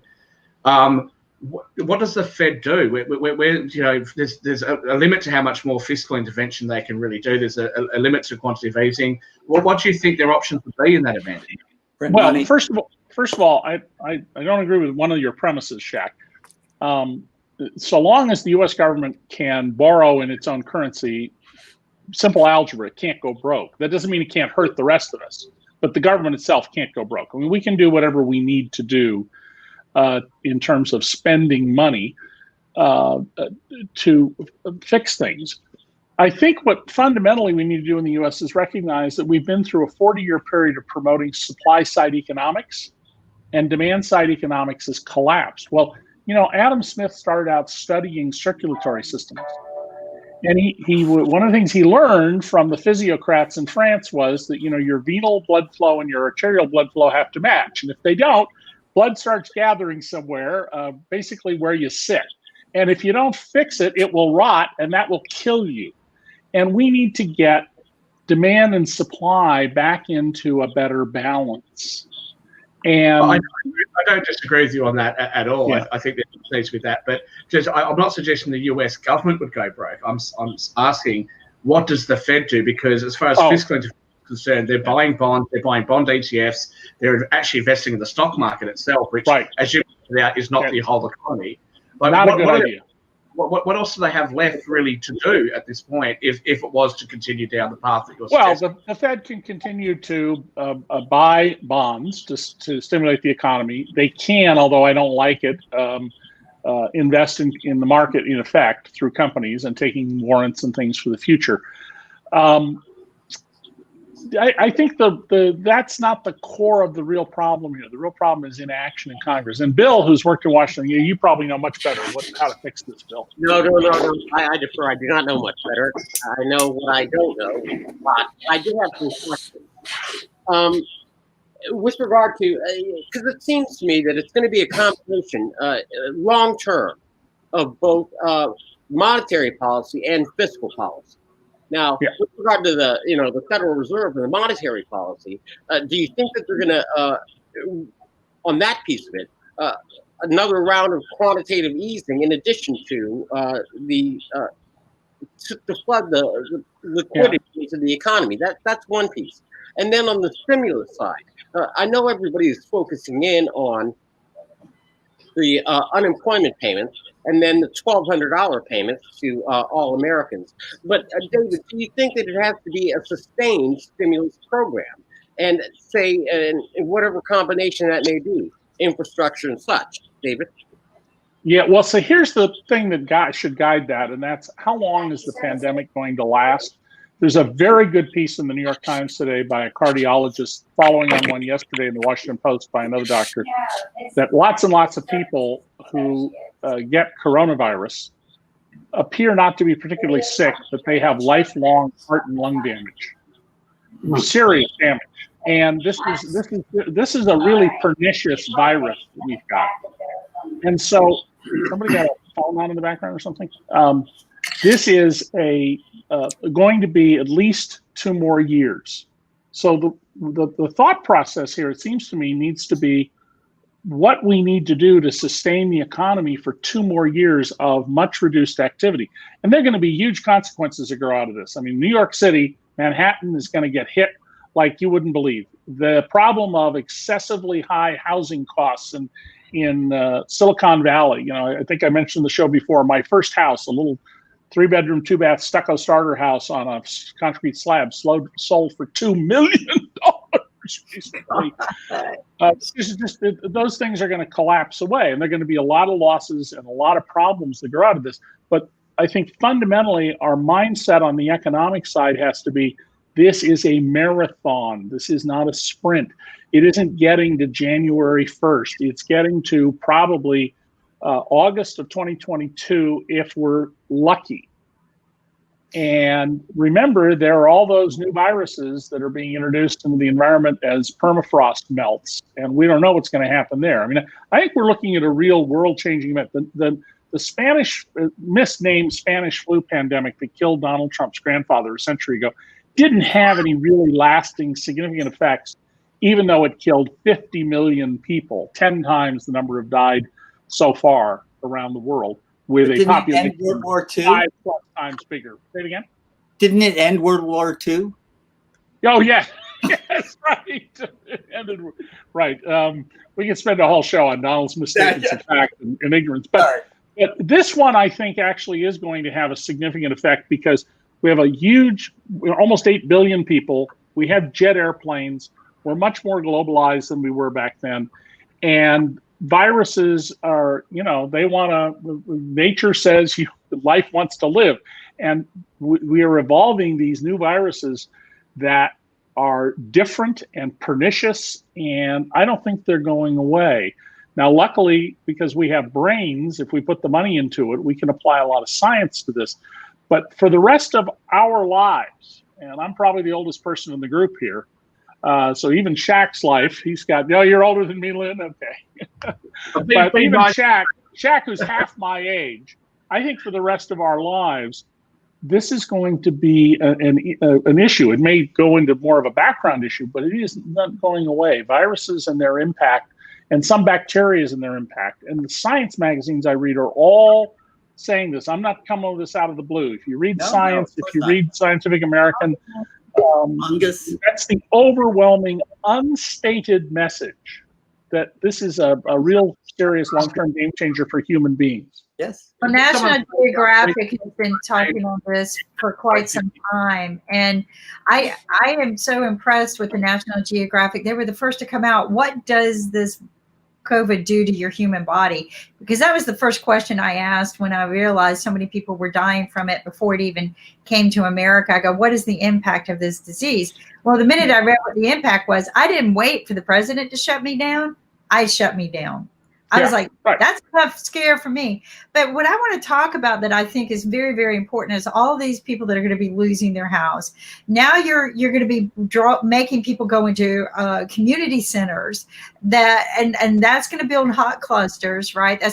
We already know that COVID spreads like fire in the underprivileged sections of our communities. We already know that. That's been stated time and again in some of the government meetings that I have been a part of. And that's concerning. And there's more than one strain of the virus. And so I've been told by my doctors that, don't think just because you've had this one that you won't get this one. So again, David, you're right. But what if, just as a temporary fix, I always kind of go this route, but what if as a temporary fix, we look at the situation, kind of like what you do when somebody has bad credit, right? And when they have bad credit, if they don't pay back the debt to the credit card, the credit card company can send you a 1099 saying, I forget which 1099 it is, saying that they're going to forgive you for that debt, but you're going to be— And it's income to you. Right, but you're going to pay the tax bill on it, and we're going to get the tax relief on it, because in most cases they cannot get a tax relief on people who don't pay their bill. You just don't. So, I mean, I know because I own a business. If somebody doesn't pay their bill, I don't get to write that off my taxes. So, Kimberly, isn't the way to approach this? What is the least expensive, maximum benefit way to go about doing this? Okay. One of the lessons we learned in the Great Recession was there were lots of people in California who stopped paying on their mortgages, and particularly after the price of their house fell, and who the banks let continue to live in the house because it took care of the house better than anything else they could do. It was cheaper to just let people squat in the house. Maintain the house, exactly. Right. So providing relief, I mean, landlords typically are not going to have 100% loss of their rents. You own 100 apartments, 20% of people are out of work. So presumably 80% of your tenants are going to still pay their rents. So we need to give you a little bit of edge here somewhere. And I think that that should be the focus. And I'm not seeing any serious discussion by the think tanks across the border and where else about how do we deal with this as a chronic problem and do it the most economically efficient way we can do it. And that's why one of the things, the series that we're thinking about doing in the fall, we're going to try to get various people who are experts for, $0 or $100 to write pieces for us. We've already been turned down by a bunch of them, but we'll find people who will do it. And it goes to a whole bunch of other things as well. Food banks are just overwhelmed. Food banks, when they started in 1974, were supposed to be temporary. Yeah. And they've just gotten bigger and bigger. And we saw this big shift earlier in this century where food banks originally were mostly, widows and disabled older men. And now it's mostly families with children. And so there have been these big structural changes because there's not enough demand, that is, not enough income to working people to take care of these issues. And that's the troubling part of this. And look at all the businesses that are going to fail. We have 6 million business entities that file a tax return. 2,800 of them own 81% of the assets. So just throw out the biggest businesses. The two biggest groups are no assets. That's like me. My business doesn't have any assets as an author and lecturer. And then assets of less than $500,000. That's about 5 million of the 6 million businesses. They're going to fail left and right. So we should be thinking about a program where we go to the entrepreneurs that got wiped out. And I'm interested in what Lynn would particularly think about this. I think we should be thinking about whether we should have a program where if your business got wiped out because of coronavirus, when this is behind us, or at least just background, the government will make you a forgivable loan based on some metrics of what you were, so that you can start another business. would it be effective to do that? Because if it works, then it seems to me, the tax revenue you would get and the economic effect of hiring people would be better than not doing that. And I say this as somebody who, wrote a whole book denouncing subsidies. This may be a case for subsidies.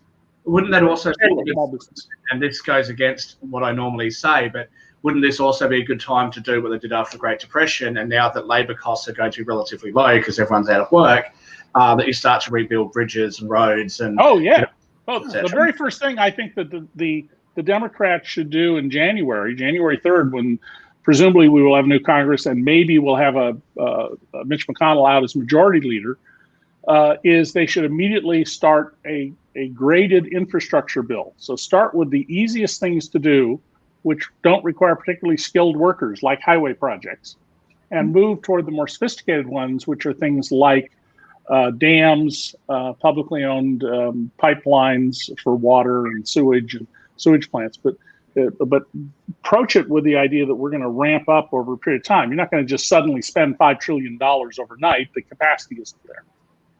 Do you think anything would change? Go ahead, Bill. Go ahead, Bill. David, I have a question. I mean, I understand that those are the traditional forms of infrastructure development that we think of, like the interstate highway, the new, all of that stuff. But what are your views on the new things like broadband, internet, green-related industries, things of that nature? What are your thoughts? So, as part of a comprehensive infrastructure. No, I understand the context of that. I mean, here's a simple thing to think about. There's just been a report put out by the Public Advocate of New York City. His name is William Jamal, recommending that they take over Con Ed. Publicly owned electric systems around the country, you pay 15% less and you have more reliability than the corporate owned ones. They didn't used to have more reliability, they were equal, but the incentives have changed here. Broadband, we have large parts of the country that don't have it. People in South Korea, I wrote about years ago, were paying 1/6 what we were paying for speeds that were 10 times as high. And remember, Korea isn't all just Seoul, and there's whole rural areas out there. There's still people who are subsistence farmers with rice paddies. And if Korea can do this, we should be able to do this. I've long argued that we should spend a lot more on medical research. Right now, we're approving less than 10% of the top rated medical research projects at the National Institutes of Health. And my friends around here in Rochester, where we have a medical school, or medical researchers, tell me that what that means is if you write a project that's just about guaranteed to succeed because it's a little marginal change, you get funded. But if you come in and say, hey, I have this great new insight, look what could happen here, and it's got a 50% chance of tremendously changing the world and a 50% chance of collapsing, goodbye, go away. We need to take a lot more risk. And we've already seen scientific research leave the US, some of it for China and India, because governments there, particularly in China, are willing to take bigger risks than America. Now think about that. The communists in Beijing are better at risk taking than the politicians in the United States. I mean, who would have predicted that when I was Shaq's age or Lynn was Shaq's age? So yes, we need to have a comprehensive program to increase not only basic science, which only government pays for, but also applied science. There's a book out, Jumpstarting America, by two professors at MIT, economists, in which they argue Rochester is the #1 market to restart the American economy because of all of the science-related industries and people who are around here and its history of entrepreneurialism. And they argue that the US government could have a tremendous positive impact if it would start buying cutting-edge science projects and encouraging the way we did in the 50s, the 60s, and the early 70s up until Carter. I remember Carter, who famously killed the SST rather than saying, figure out how to make it not so damaging to the environment. That's supersonic transport. Yeah, Right. sorry. We have another guest here with Holmes, so I'm going to give a top of the hour introduction here. Hello, welcome to IBM TV Economics Monday. I am your host, Kimberly Calhoun, and with us today, to my left or right, we have Jack, world famous entrepreneur who is joining IBM TV on these panel talks. Welcome, Shaq from Australia. Thank you. And then next to Shaq, we have the famous IBM TV co-host here, but also host of Chess Without Borders, Jim Eat. And I didn't say the other word, but he is from San Francisco, people. And of course, we have our new White House, Washington correspondent, Bill. Bill, welcome. Hello, thank you. Thank you. And then, of course, we have our sponsor. We can't do this without our sponsor, the wonderful, lovely family, Lynn Shepard, who is donating all of their profits or money from now until the end of September. We'll get to the Family Dollar Store here real soon. Great products. They're not cheap. They're good quality products at a cost-effective way to shop. Then we have our Pulitzer Prize author, subject matter expert in tax, David K. Johnson. And we have Holmes Stoner. And I could just say, you know, he is the head of the International Chamber of Commerce.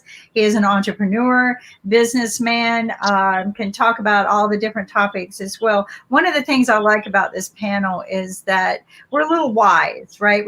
But we've got different age groups, and all day long we had different age groups from all over the world. At one time, we were more other world than the U.S. Weighted today on the show. But our topic today has been kind of focused on two things. What's going to happen on August 24th when the housing industry gets hit with the eviction notices, and what's happening to the U.S. Postal, because the impact of these two things are going to change our country tremendously. Am I correct, David? Oh, yeah. I think that this will produce some long-lasting changes. And I think not just for the U.S. I mean, I think this is a human problem around the world. Different countries at the moment in the short run are managing it differently. But all the scientific literature that's coming out suggests that this will be a chronic, ongoing problem with various acute episodes going forward. So I wonder what Holmes thinks that our government could be doing economically. Has a solution. He has actually a solution for helping homeless people become unhomeless and having a means to work their way out. But welcome, Holmes. What is your ideas on these two subjects, especially the homeless? Well, basically, when you're looking at the United States, even before the homeless issue started, we had a shortfall of 25 million homes. This country needs 25 million homes, and they needed it 10 years ago. The fact of the matter is now that as the prices go up and these wages stay low and don't go up accordingly, you're having a dichotomy.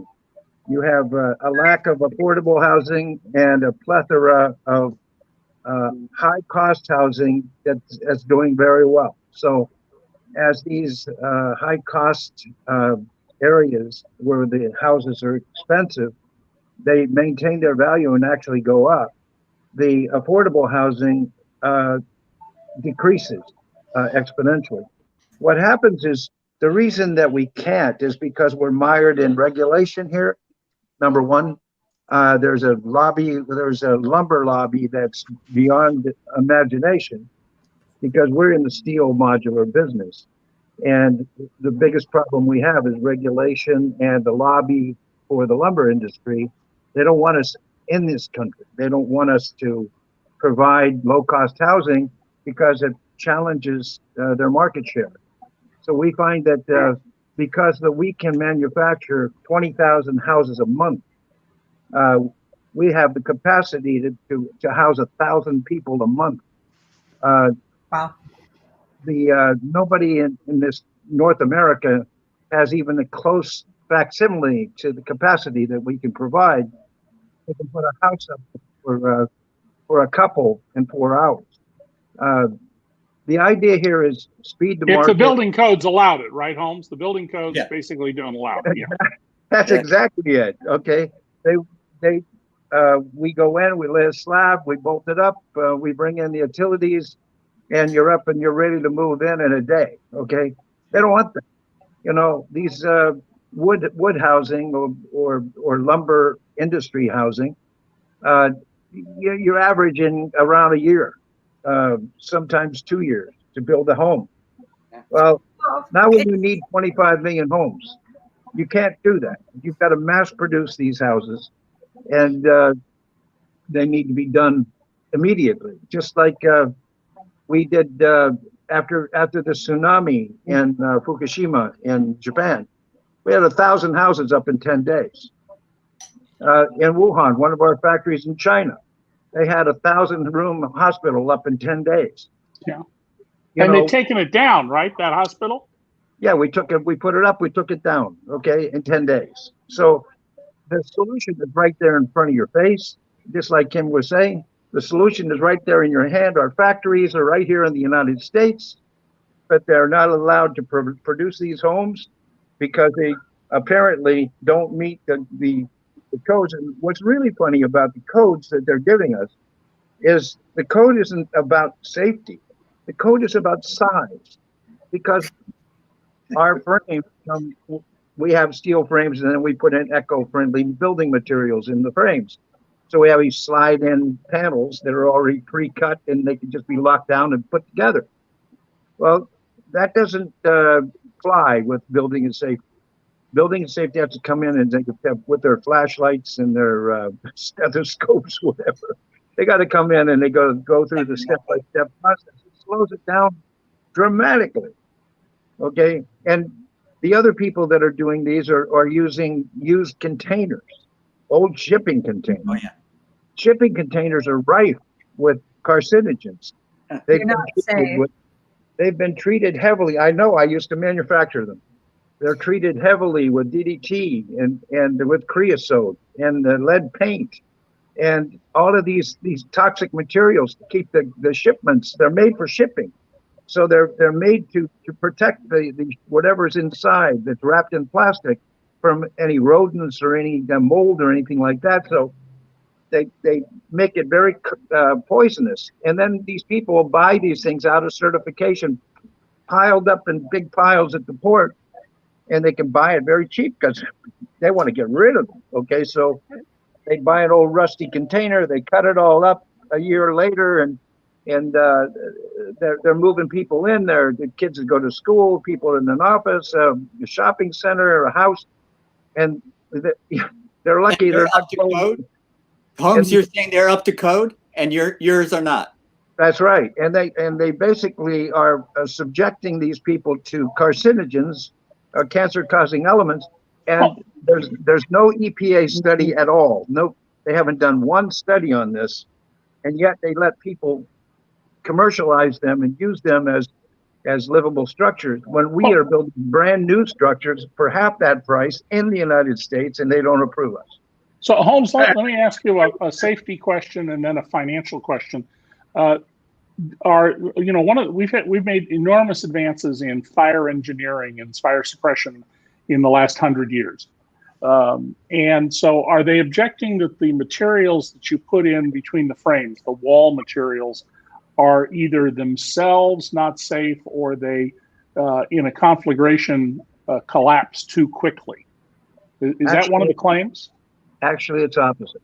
Okay, all right. So that doesn't hold up as an issue. And then the other question I was going to ask is, so how much per square foot are we talking about? I mean, if unless I'm wrong, basic, simple house construction in the U.S. is around $150. $75 to $80 a square. $75 to $80 a square foot. Okay.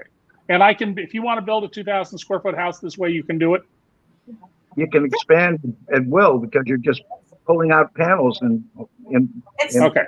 It's cool. It's like a Rector set. You know, just when I keep adding panels, it's the coolest construction set I've ever seen. The real shame of it with what Holmes is talking about is, Holmes and I have been talking to political leaders around the world who are desperately trying to get their hands on this stuff.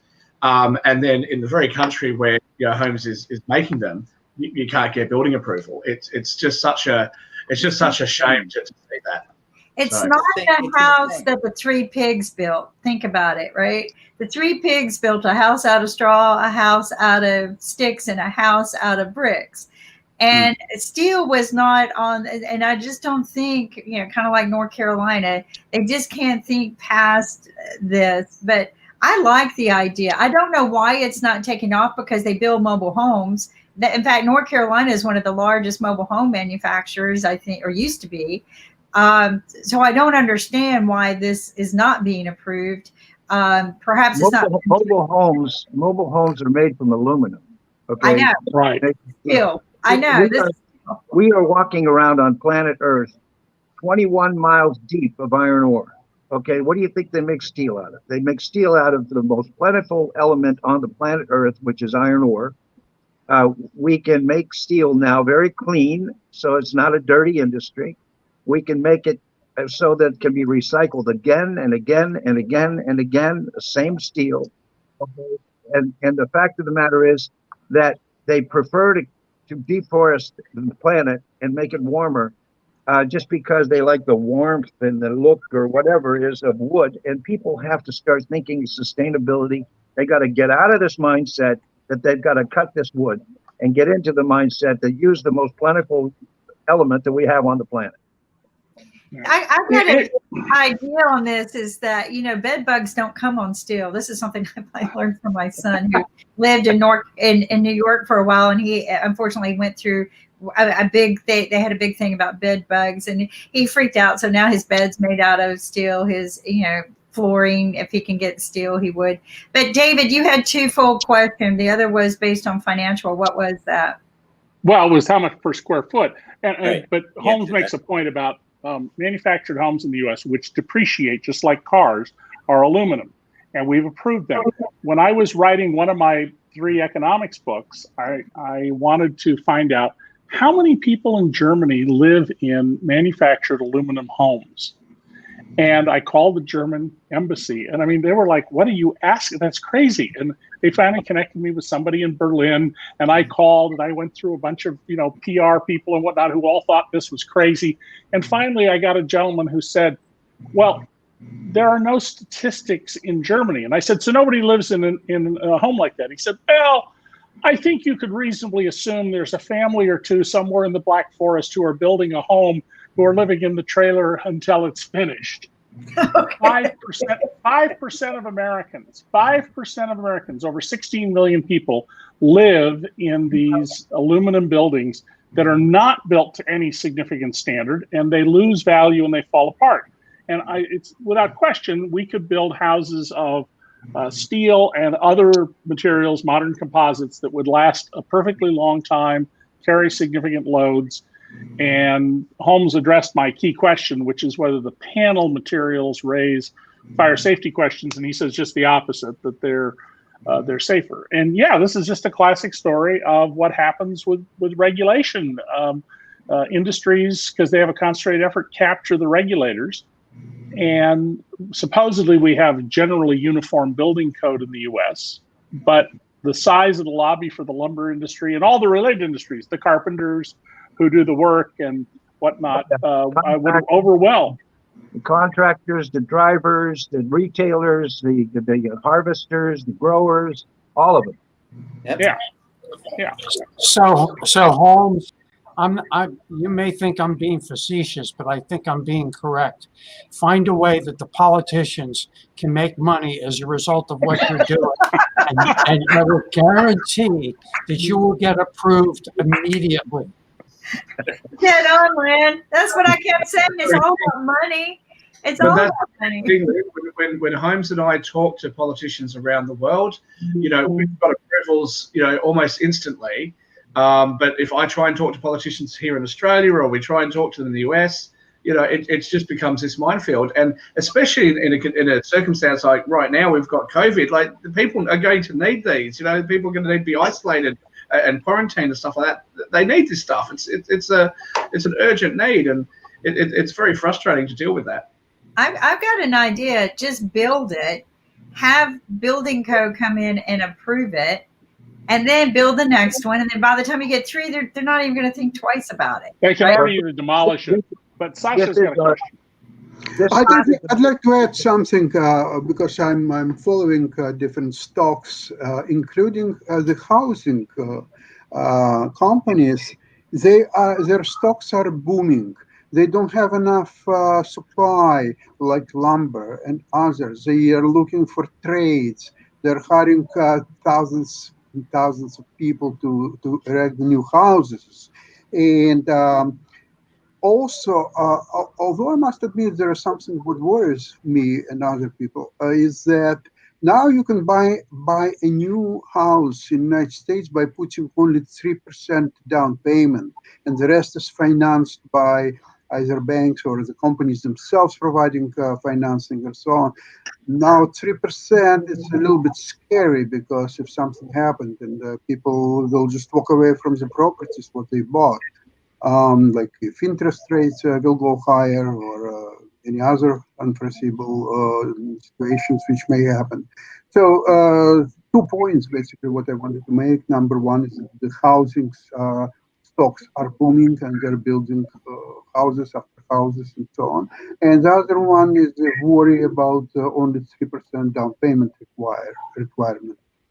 Well, you know, Sasha, we have in the U.S. a program where if you buy a house with less than 20% down, you have to buy mortgage insurance. And that's turned out to be a very profitable business. And it's been very difficult for people to get out of it. The failure rate isn't that high. A bigger problem, and I haven't run these numbers for a while, but I went once through the Federal Reserve numbers and showed that for the period from, I think it was 1980 to 2005, so 25 years, for every dollar of equity Americans added to their home, they took on $2 of debt.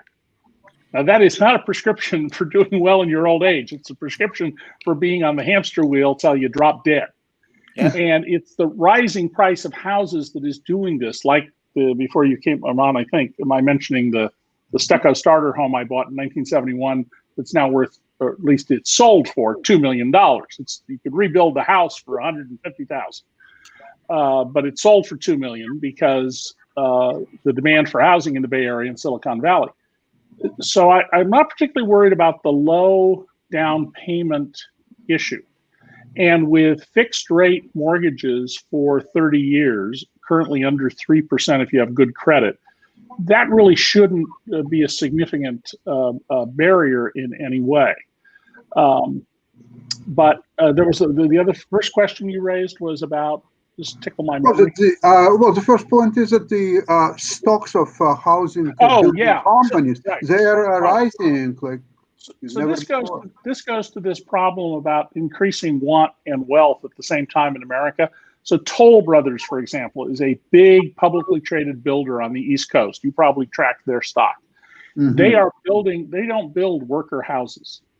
They build large suburban houses, the ones with these ridiculous, 20-foot high ceilings and roofs that when you have to replace the roof, are you going to get a bill beyond belief? Because there's all these different structures instead of a smooth roof. And they're doing very well. And this is the same problem we saw when General Motors was persuaded by the UAW and others to start Saturn to build relatively low-cost cars for working people who didn't make a lot of money. GM wasn't making any profit off of them. And they eventually shut Saturn down. There's no big profit to be made in building worker-class housing. And so that's why we're not seeing it being built. And super low interest rates mean, I could go out tomorrow and buy $1 million plus house if I wanted to take on the mortgage because it's so incredibly cheap. I'm not surprised that the builders who do upscale housing are doing very well in this environment. Not the least bit surprised. And David, good news for you or anybody who wants to buy a new house. They now have a new designs because of the COVID. They have now a building as a part of the house, a very spacious office room, like an office. And you can play soccer in this room. That's how. Well, in the room I'm in, you see the glass behind me, and in front of me is 3 sides of this room are glass. So we call it the man aquarium as opposed to the. Well, we developed a program that addresses a couple of things here. First of all, there are about 200 different locations across North America that they've designated as being called opportunity zones, or OZs. We've targeted those, and what we're doing is we have two major steel cutting operations here in North America and one in Canada, where we can cut tons and tons and tons of steel every day so that we can prefabricate, if you will, all this framing business. And then we will send them to these locations that we call setup locations, and they can assemble and put these things together and learn a trade while they're building assembling these low-cost houses in their zone. And so, Holmes, you've actually built some of these houses. This is not a plan. You've actually built some of these. Oh yeah, we've thousands of them. Yeah. Oh, I had no idea. My point would be that this is why the no government people are missing the point. The government is the answer for this kind of problem, because you can't make a company do this. It's no profit in it for them. But the government can pay Holmes to build his houses wherever it's needed. And all it takes is a simple willpower to make this happen. And we can do this with our infrastructure in general. But in this time of crisis, the government could get into its act together and say, okay, build it up to this specific code, Holmes, Stoner, and then here's the money to make it happen all across the country. And that's we what we were in the innovative housing show in Washington, D.C. last March with a couple of modular companies. We had one competitor, but the others were all wood. They were all wood-based. But and a whole lot of people about clean energy and those kinds of things right there in front of the White House last. And Ben Carson came over and came into our facility, and he says, "I've never seen anything like this before." And he walks through and he sees, a very modern new house, except small, much smaller than a traditional house. And he says, "This is the future." He said, "Well, you're the head of the HUD, I assume. Why aren't we doing this?" And he just looked at me and he says, "Politics." Politics. Yeah, he didn't fix the problem. I got to leave back to my original statement, by the way. Pleasure to see you again, David. Go ahead. No, Lynn. Go ahead, Lynn. My back to my statement, which is, Holmes, you have to figure out how to pay the people enough money, because they're not going to change. Washington is not suffering. Okay, they make money all the time down there. We, the people, are suffering, and so you have to figure out how to get the people in Washington on your side. And I see, I don't like to see people paying people off, but it's the only way these people will listen to you. Give them free stock in your business, because you can do that, and they won't go to jail with impunity. They can do anything they want to. And it's really a shame. David, see you later. And I am older than David. One of the things, though, that our big talk and concern was, and David's going to be doing a few talk shows starting here real soon in the fall. He's putting together a couple of other shows that he's going to be hosting. One of them, Money Rules, I'm real excited to be a part of. But anyway, unfortunately, but I think, don't you have a manufacturing plant here in North Carolina? Am I correct on that? We're working on that one right now. Okay. So, and I do believe, if I'm not wrong, that one of the largest manufacturers for mobile homes is here in North Carolina. So maybe we can help you get past whatever the problem is that people have in getting this to pass approval to be sold. It might be that they don't understand it, right? You're talking about putting up panels and taking them down. And so maybe we just have to do that. Oh dear, we're almost at the hour. So I guess we're going to have to do a quick stop here, an introduction, and maybe a real quick for Lynn. But I am your host, Kimberly Calhoun, on Economics Monday. We are IBM TV. To my left or right here, we have Ankit Khandelwal, Senior Executive Producer of IBM TV out of India and also an entrepreneur. We have Shaq out of Australia, and Shaq is also an entrepreneur of many sorts. And then we have our Washington correspondent, White House correspondent, Bill. He is just, and Bill, when does your show go actually? I mean, I know you're working with us, but when does your show go live? Well, we're still in development. It's a work, but we expect around Labor Day. Okay. Wow. And launch. And up till then, it'll be updates because we live in interesting times. Yeah, For those that's right. outside of the US, can you tell us when Labor Day is, please? We will. Let me finish my. I have to do this. So then we have with us our sponsor. We of course we cannot do this without Lynn and the Shepherd family, who is donating all of their money from now until the end of September. So go out there and shop smart. They're not cheap products. They're all top of the line products that you can get very cost effectively through the dollar store. And if you spend $25 worth, it will be free shipping. And then next door to Lynn, which they're not really next door neighbors, we have Jim. Hi, Lynn. The author of Chess for Dummies, which sold over 1 million copies, but also the host of Chess Without Borders on Wednesday afternoons.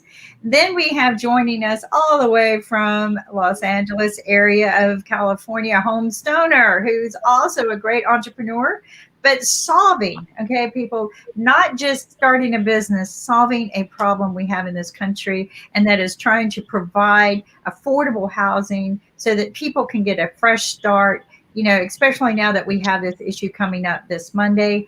And then next door to Homes, not really next door, but next to the Homes, we have a wonderful Sasha Star, all the way from Canada, but also the host and producer of Financial Show on Wednesdays.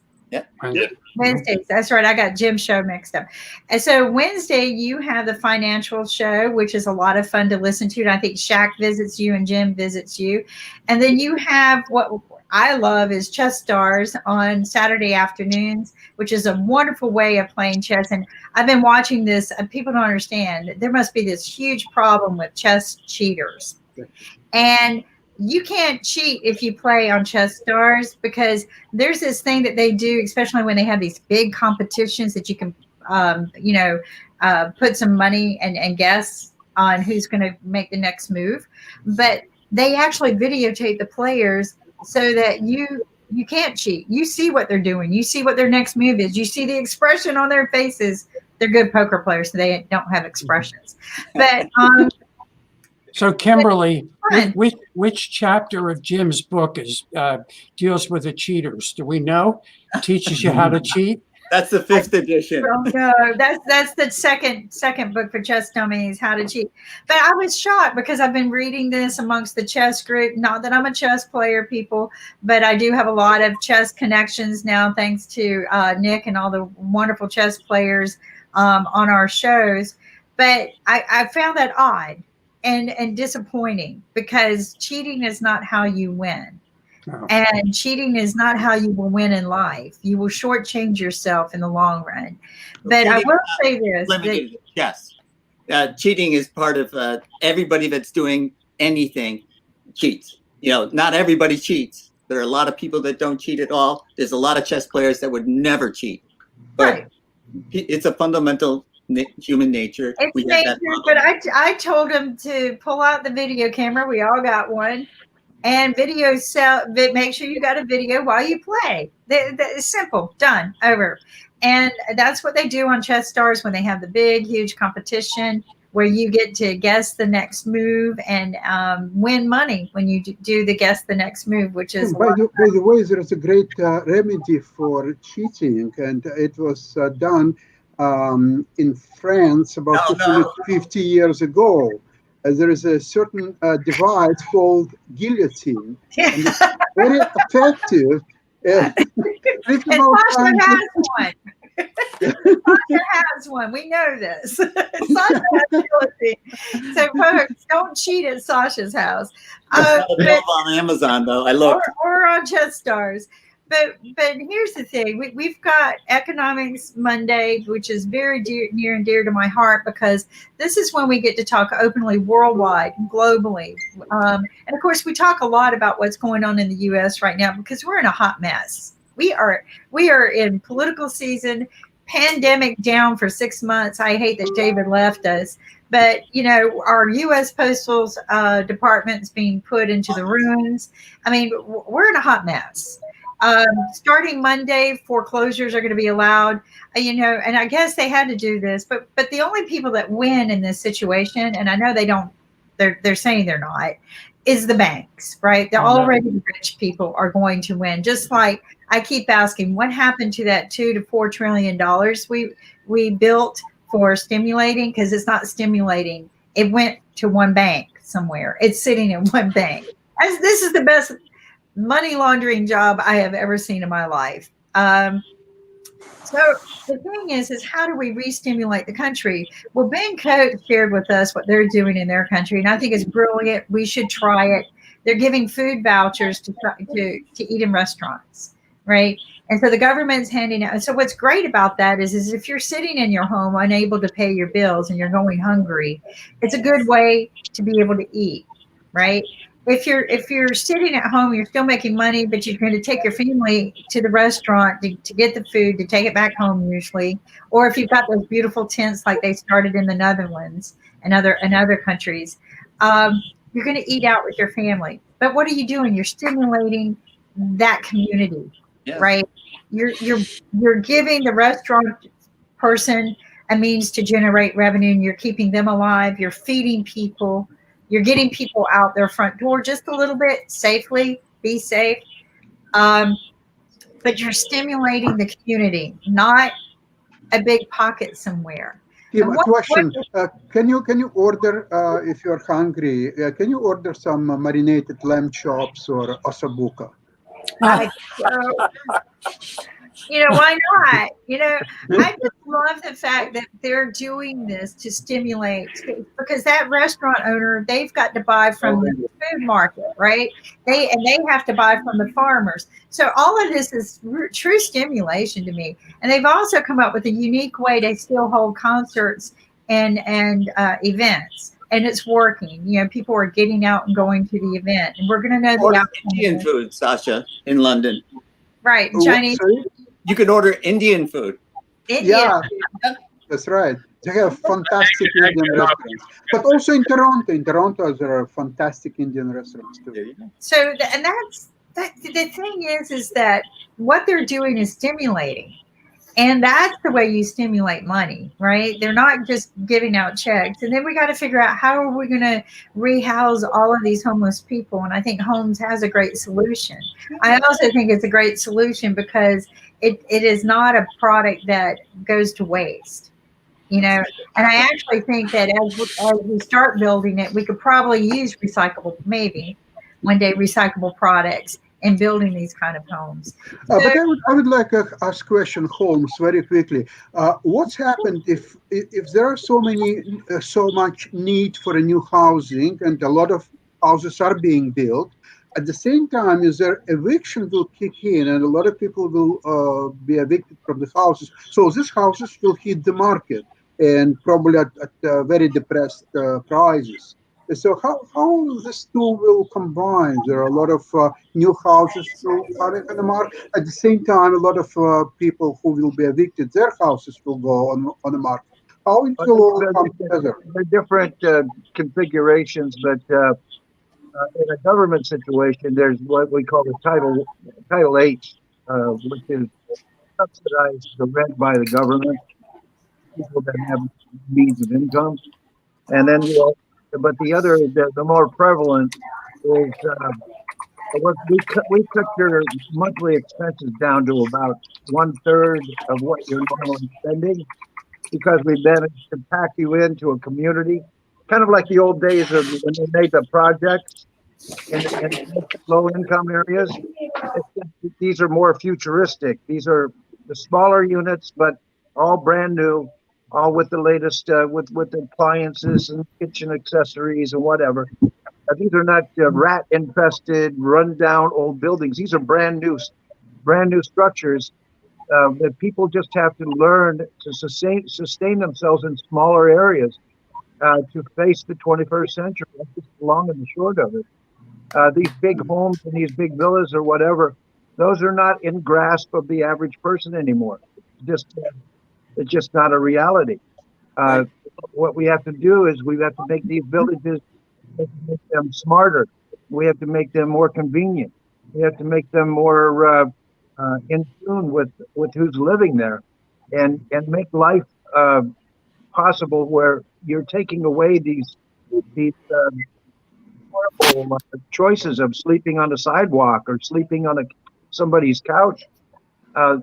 We have a solution, one of the many solutions, I guess, but ours is pretty viable because we can rush these things to market faster than anybody else in great quantities. And I think that is the key element right now. This is an urgent situation. So you're talking about actually improving housing stock in all country. So essentially, would be fair to say that people who will be evicted from these houses, which they cannot pay rent or mortgages or anything, they can apply and move into this new modern housing. Absolutely. Shaq will tell you more about the financing and about how because I'm not a finance person, but these things can be financed. He's an expert on that field, and I work very closely with him on this because I need his advice on that. Mm-hmm. Sasha, if I can just quickly say, just as an example of an area where we can really make a big difference, we actually have an aging population, pretty much around the Western world. And so for a lot of people who perhaps are 60 or 65 plus, who have been evicted or about to be evicted from their homes, this is a way for us to be able to create a community for people like that who now have somewhere to go. And because of how cost effectively we can do that, we can also provide things like nursing care and stuff like that for people that perhaps wouldn't be able to afford it, just because we'll have an economy of scale in the communities that we build. Very well, very well. That answers my question, actually. Yes, and I also think that we have a chance here to take the subsidies away from the fossil fuel industry and give them to Homestoner and let him build these and then put these people into these homes that are being evicted, and they can live a comfortable, not in luxury, but in a certain amount of decent comfort. And the government is not wasting this money by the quadrillions of dollars that should be spent in a time of crisis for the people that are being hurt the most. And Holmes has a solution. And why isn't the government taking this money that is just going into corporate, some few 1% of the people's pockets, their wallets, and why don't they give it to Homestoner to solve this problem for our country? Jim, I'm sorry, you're giving people some brilliant ideas. Now a lot of people will actually work its way to be evicted from their old houses, so they will move into homes, new modern houses, right? They're being evicted now. Every human being on this planet. 24th, they're going to be evicted by the millions. Every human being on this planet should have the dignity of having a roof over their head. Yes. Every human being, common dignity, absolutely, has it just takes away the dignity of being a human being when you have to defecate in the street. Okay, this is inhumane, is what it is. Mm-hmm. And Homestoner for president. And the poor that have to grow up with parents that are in these conditions as well. I just want to say something to Jim's comment there about fossil fuels versus renewable energy. One of the things that I was interested in coming from Western Australia, where we have a lot of mine sites, and Queensland as well has a lot of mine sites is that they fly people up and they fly people out. I think Canada does that quite a lot as well. And when it comes to building wind farms and some of the other renewable energy projects, those places can actually be quite remote, but they don't need the workforce there for very long. They might need the workforce there for 3 months or 6 months or a year or something in order to build the facility, and then most of that workforce leaves. So this is a way that we can actually house those workers for that period of time, and then we can actually remove the houses without there being any long-term ecological damage, because we're not having to build permanent structures. They're going to stay there forever. And so there is a lot of different applications to these types of dwelling units as awesome. well. Awesome. I really like that. Yeah. You go to the Indian reservations across this country, 1,500 Indian reservations, and they're living in these most deplorable situations. Their water is tainted. They have limited food supply, and their housing situation is deplorable. Their waste management is horrible. Okay, and they're just being pushed back into these remote areas and they're just forgotten.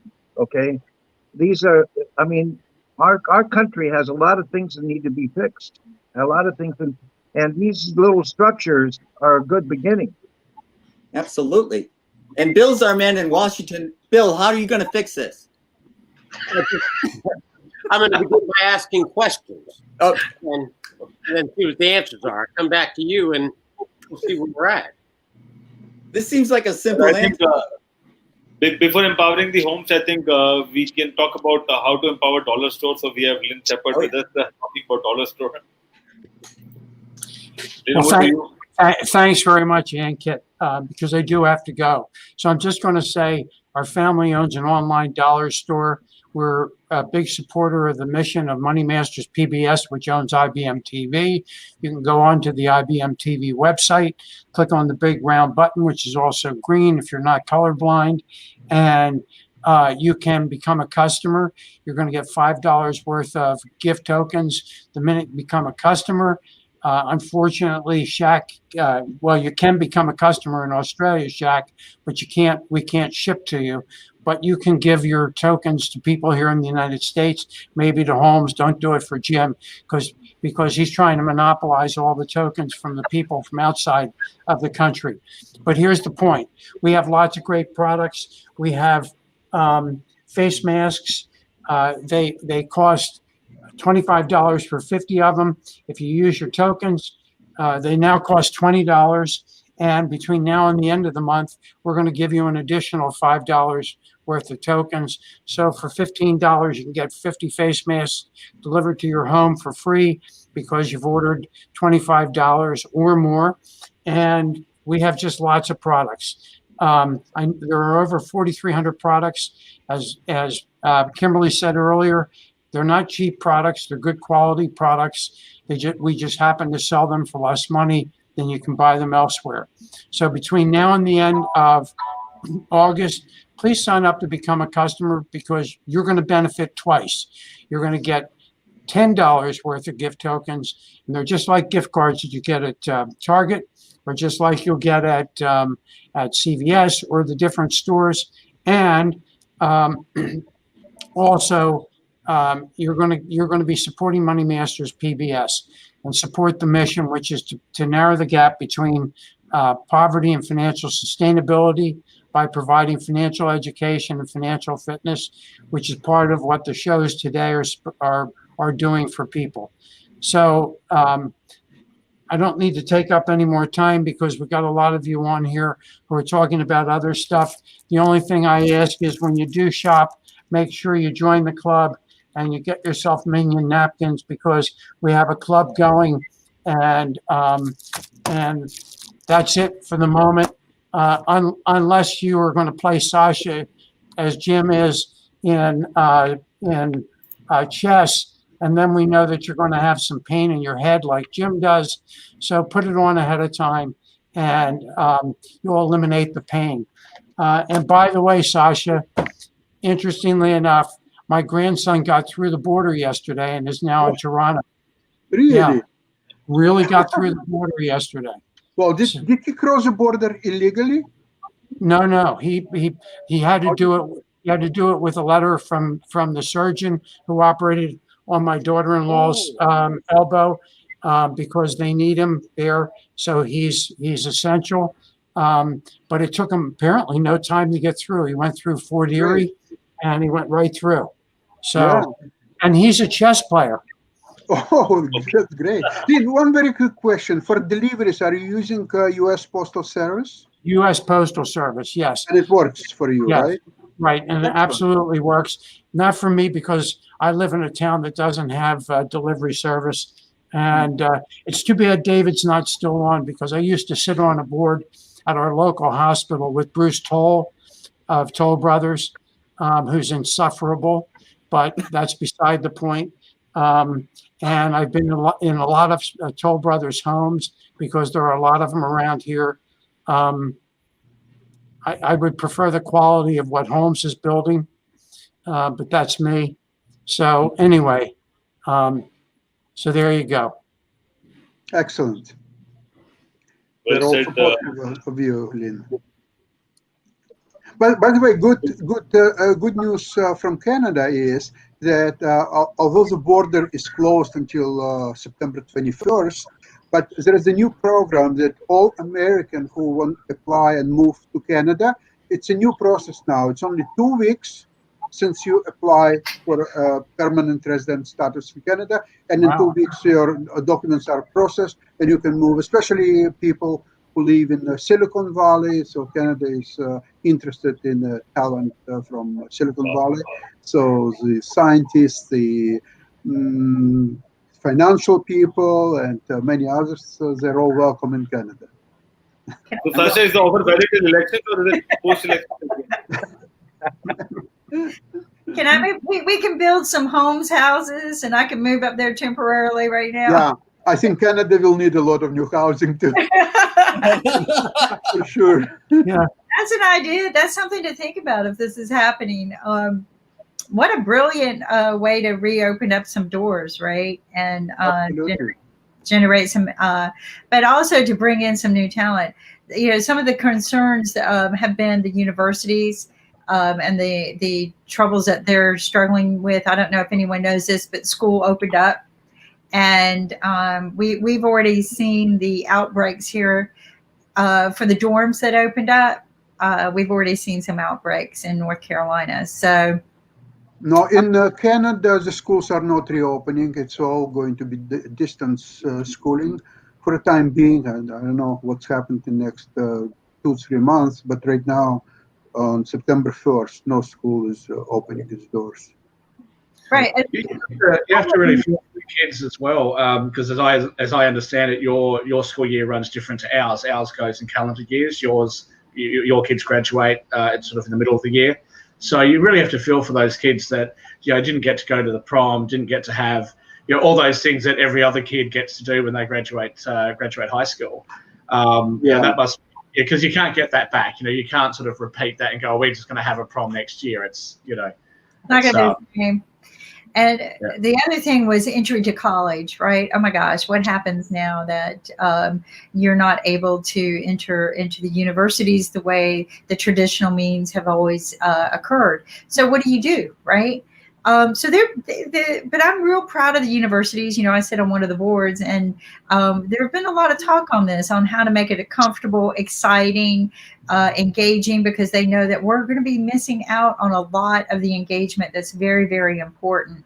One of the things, like UNC Chapel Hill decided, well, the freshmen, maybe they should go, but then it was like, well, no, maybe not the freshmen, maybe just let the second year and third year students go. So it was debatable on all points. I think the schools that chose to sit back for the first semester were smart.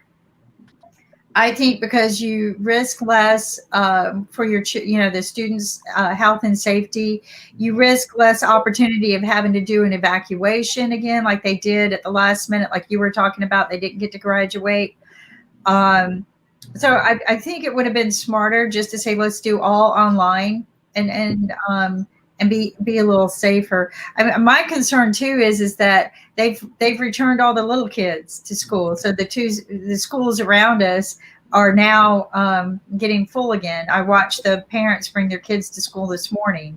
So, and I'm concerned, not just for the children, but for the teachers, right? And for the grandparents, like Nick said, those kids are going to come home. They're going to spread it to the parents and to their grandparents. And so I think that it would have been smart to do like the Netherlands did, kind of wait till you've been zeroed out, your threshold's been zeroed for 100 days. And then you can control the hot spots. But this is Economic Monday. I think we're nearing the 2 o'clock hour, and Lynn left us, so I don't get to do my Lynn speech. But what I will tell people is Lynn is donating to Money Masters PBS. We are a financial literacy program. Nick started it to help close the gap between poverty and sustainability. That gap is the reason why we have so much crime in this country. It is also the reason why, you know, people just don't, without financial literacy, a lot of people who make a lot of money don't know what to do with it. So I try to tell people, think about the 5 things that you need to do with money to manage it well, right? How do you spend it? That's very, very important. Manage your money. How are you spending it? And one of the great ways to do that is if you shop the Family Dollar store. You can get a lot of the same products you can get at any store for a lot less, and you don't have to go there anymore. You can go online. Just go to ibm.tv, click on the big green button, and when you get there, register. When you register, you'll get your $5 that you for free shopping. If you register between now and the end of August, you're going to get an additional $5. And if you send me a message at Go Live at IBM TV after you register, you send me an invite, I will send you a $5. So that's $15. And I know I shouldn't do that because the money that you spend is what is donated back to us. And that money we are going to be spending on doing things like some marathons to help support an industry that's dying and struggling right now. We're going to be doing more financial literacy shows. We've got some great shows. Okay, so you want to manage how you spend, right? What you save, what do you do with it? You save, and then you invest. You make that money work for you, people. You let the money work for you. You don't work for the money. And Shaq knows how to do that, right? Sasha knows how to do that. Preservation of capital. That's all what you need to know. Jim knows how to do that. Holmes knows how to do that. And so does Bill and Ankit. This is why we're here, people. We know how to make your money work for you. That was something I didn't know for a long time. And wow, my money sweats for me. I don't sweat for my money. But another important thing you need to think about, and a lot of people are not taught this, is pay your taxes, but also know how to do your taxes. That's very, very important. How to do your taxes. Oh, Shaq, no, how to do your taxes. Don't pay your taxes. No. So here's what's important. Fred Trump did. They can't put you in jail if you pay your taxes and report your income, okay? They might be able to put you to jail if you do some illegal things. I don't know. But, you know, I know that they're tough to work with.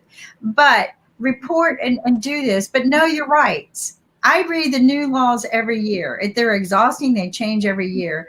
But know your rights and what you can and cannot deduct. Know how to manage your life. If you know how to manage your life, you'll know how to do that.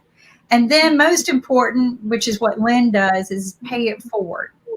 Pay all of your, not all of your profits, but pay a certain percentage of it forward. When you do, it circles back. Paying forward helps other people get off the ground. Pay it forward investing in a startup. Pay it forward in investing in a restaurant, or pay it forward help building a few homes, right? Maybe be an investor in a couple of those homes and get some money back for you, but know that you're helping somebody get a home. Pay it forward to help some of the single mothers that are out there. That was a conversation David and I had when he first came on this show, and actually the Yale professor. They're all worried about the single moms. I hate saying it, but single moms are the ones who are going to struggle the most during this time. And they're what about the single fathers? Single fathers have more of ability to either find somebody to take care of the children, or they have a better job. And I'm okay. But traditionally, that's the way it is. I will say this. I am not the one who brought this up.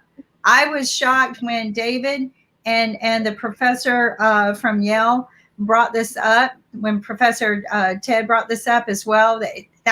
he goes, my biggest concern are the single moms right now.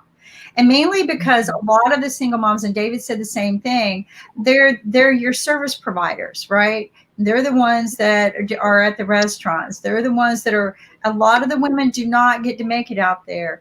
And I work in this industry a lot, not just as a female, but I help get women in domestic violence situations back into a home where they self-sustain, because a lot of women, they were the housemaker, they were the wives, they stayed home and took care of the families, and they had no means when they had to separate out of a bad situation. So, but what I'm saying is that just paying it forward, you don't necessarily have to pay it forward to that, but pay it forward, you can pay it forward and invest and get it back.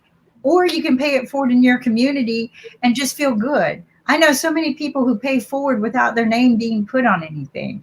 It feels good, but you're doing good, and it always circles back. That's how it stimulates. That's how you stimulate an economy. We are at the end of the hour. Does anyone have anything they would like to say? We'll start with Ankit. I have to wrap up. I mean, I have to wait for a lot of other comments before I wrap up. Okay, Jack, well, would you like to do a wrap for us today too? Was that to me? Look, I'll just say, look, paying it forward, I think, is really important.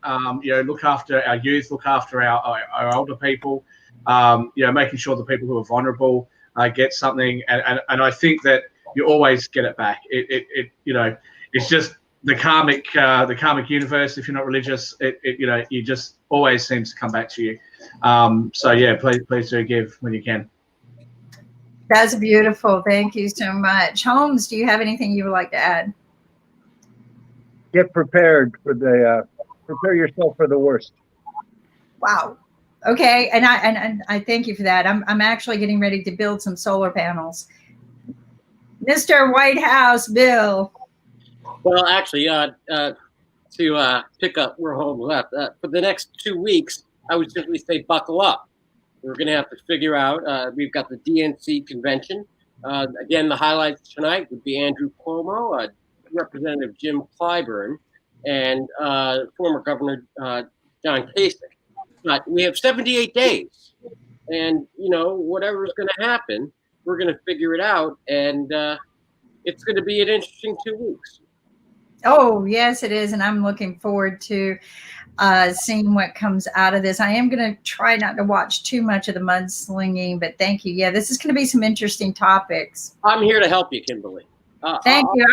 I'm just going to wait till I'm going to come to the show every day and listen to you. I got to tune it out. So Mr. Jim from California there.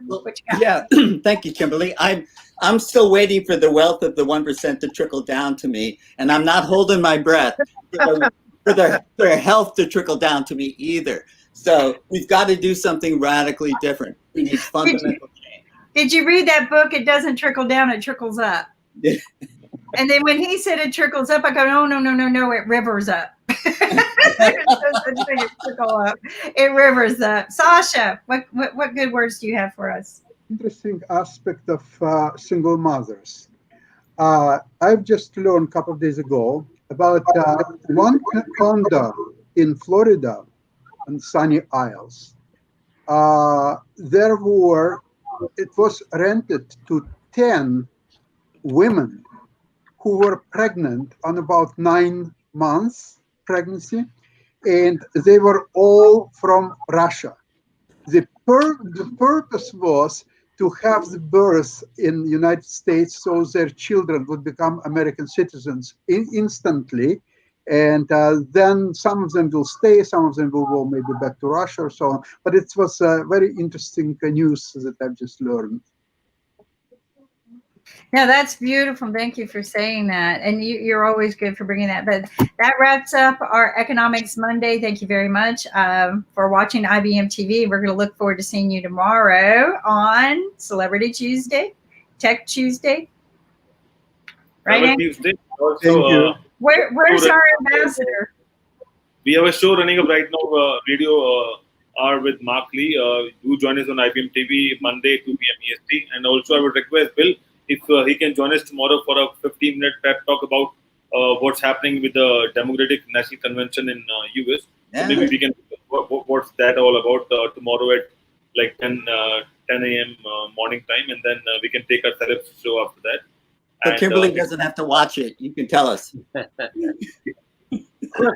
right. We're going to talk about it. We're not going to watch it on Fox or CNN where they're so like prejudiced. We're going to make the news here on IBM TV. We need our ambassador. Corona से कैसे बचेंगे? Hand होकर और ऐसे अपने खांसी जब आएगी तो ऐसे करेंगे अच्छू अच्छू और कोरोना वायरस को धन्यवाद हमारा म्यूजिक सुनने का. Gets me every time. do join us tomorrow on Celeb Tuesday, and thank you. Take care. Have a good day, and see you soon. Right here. See you.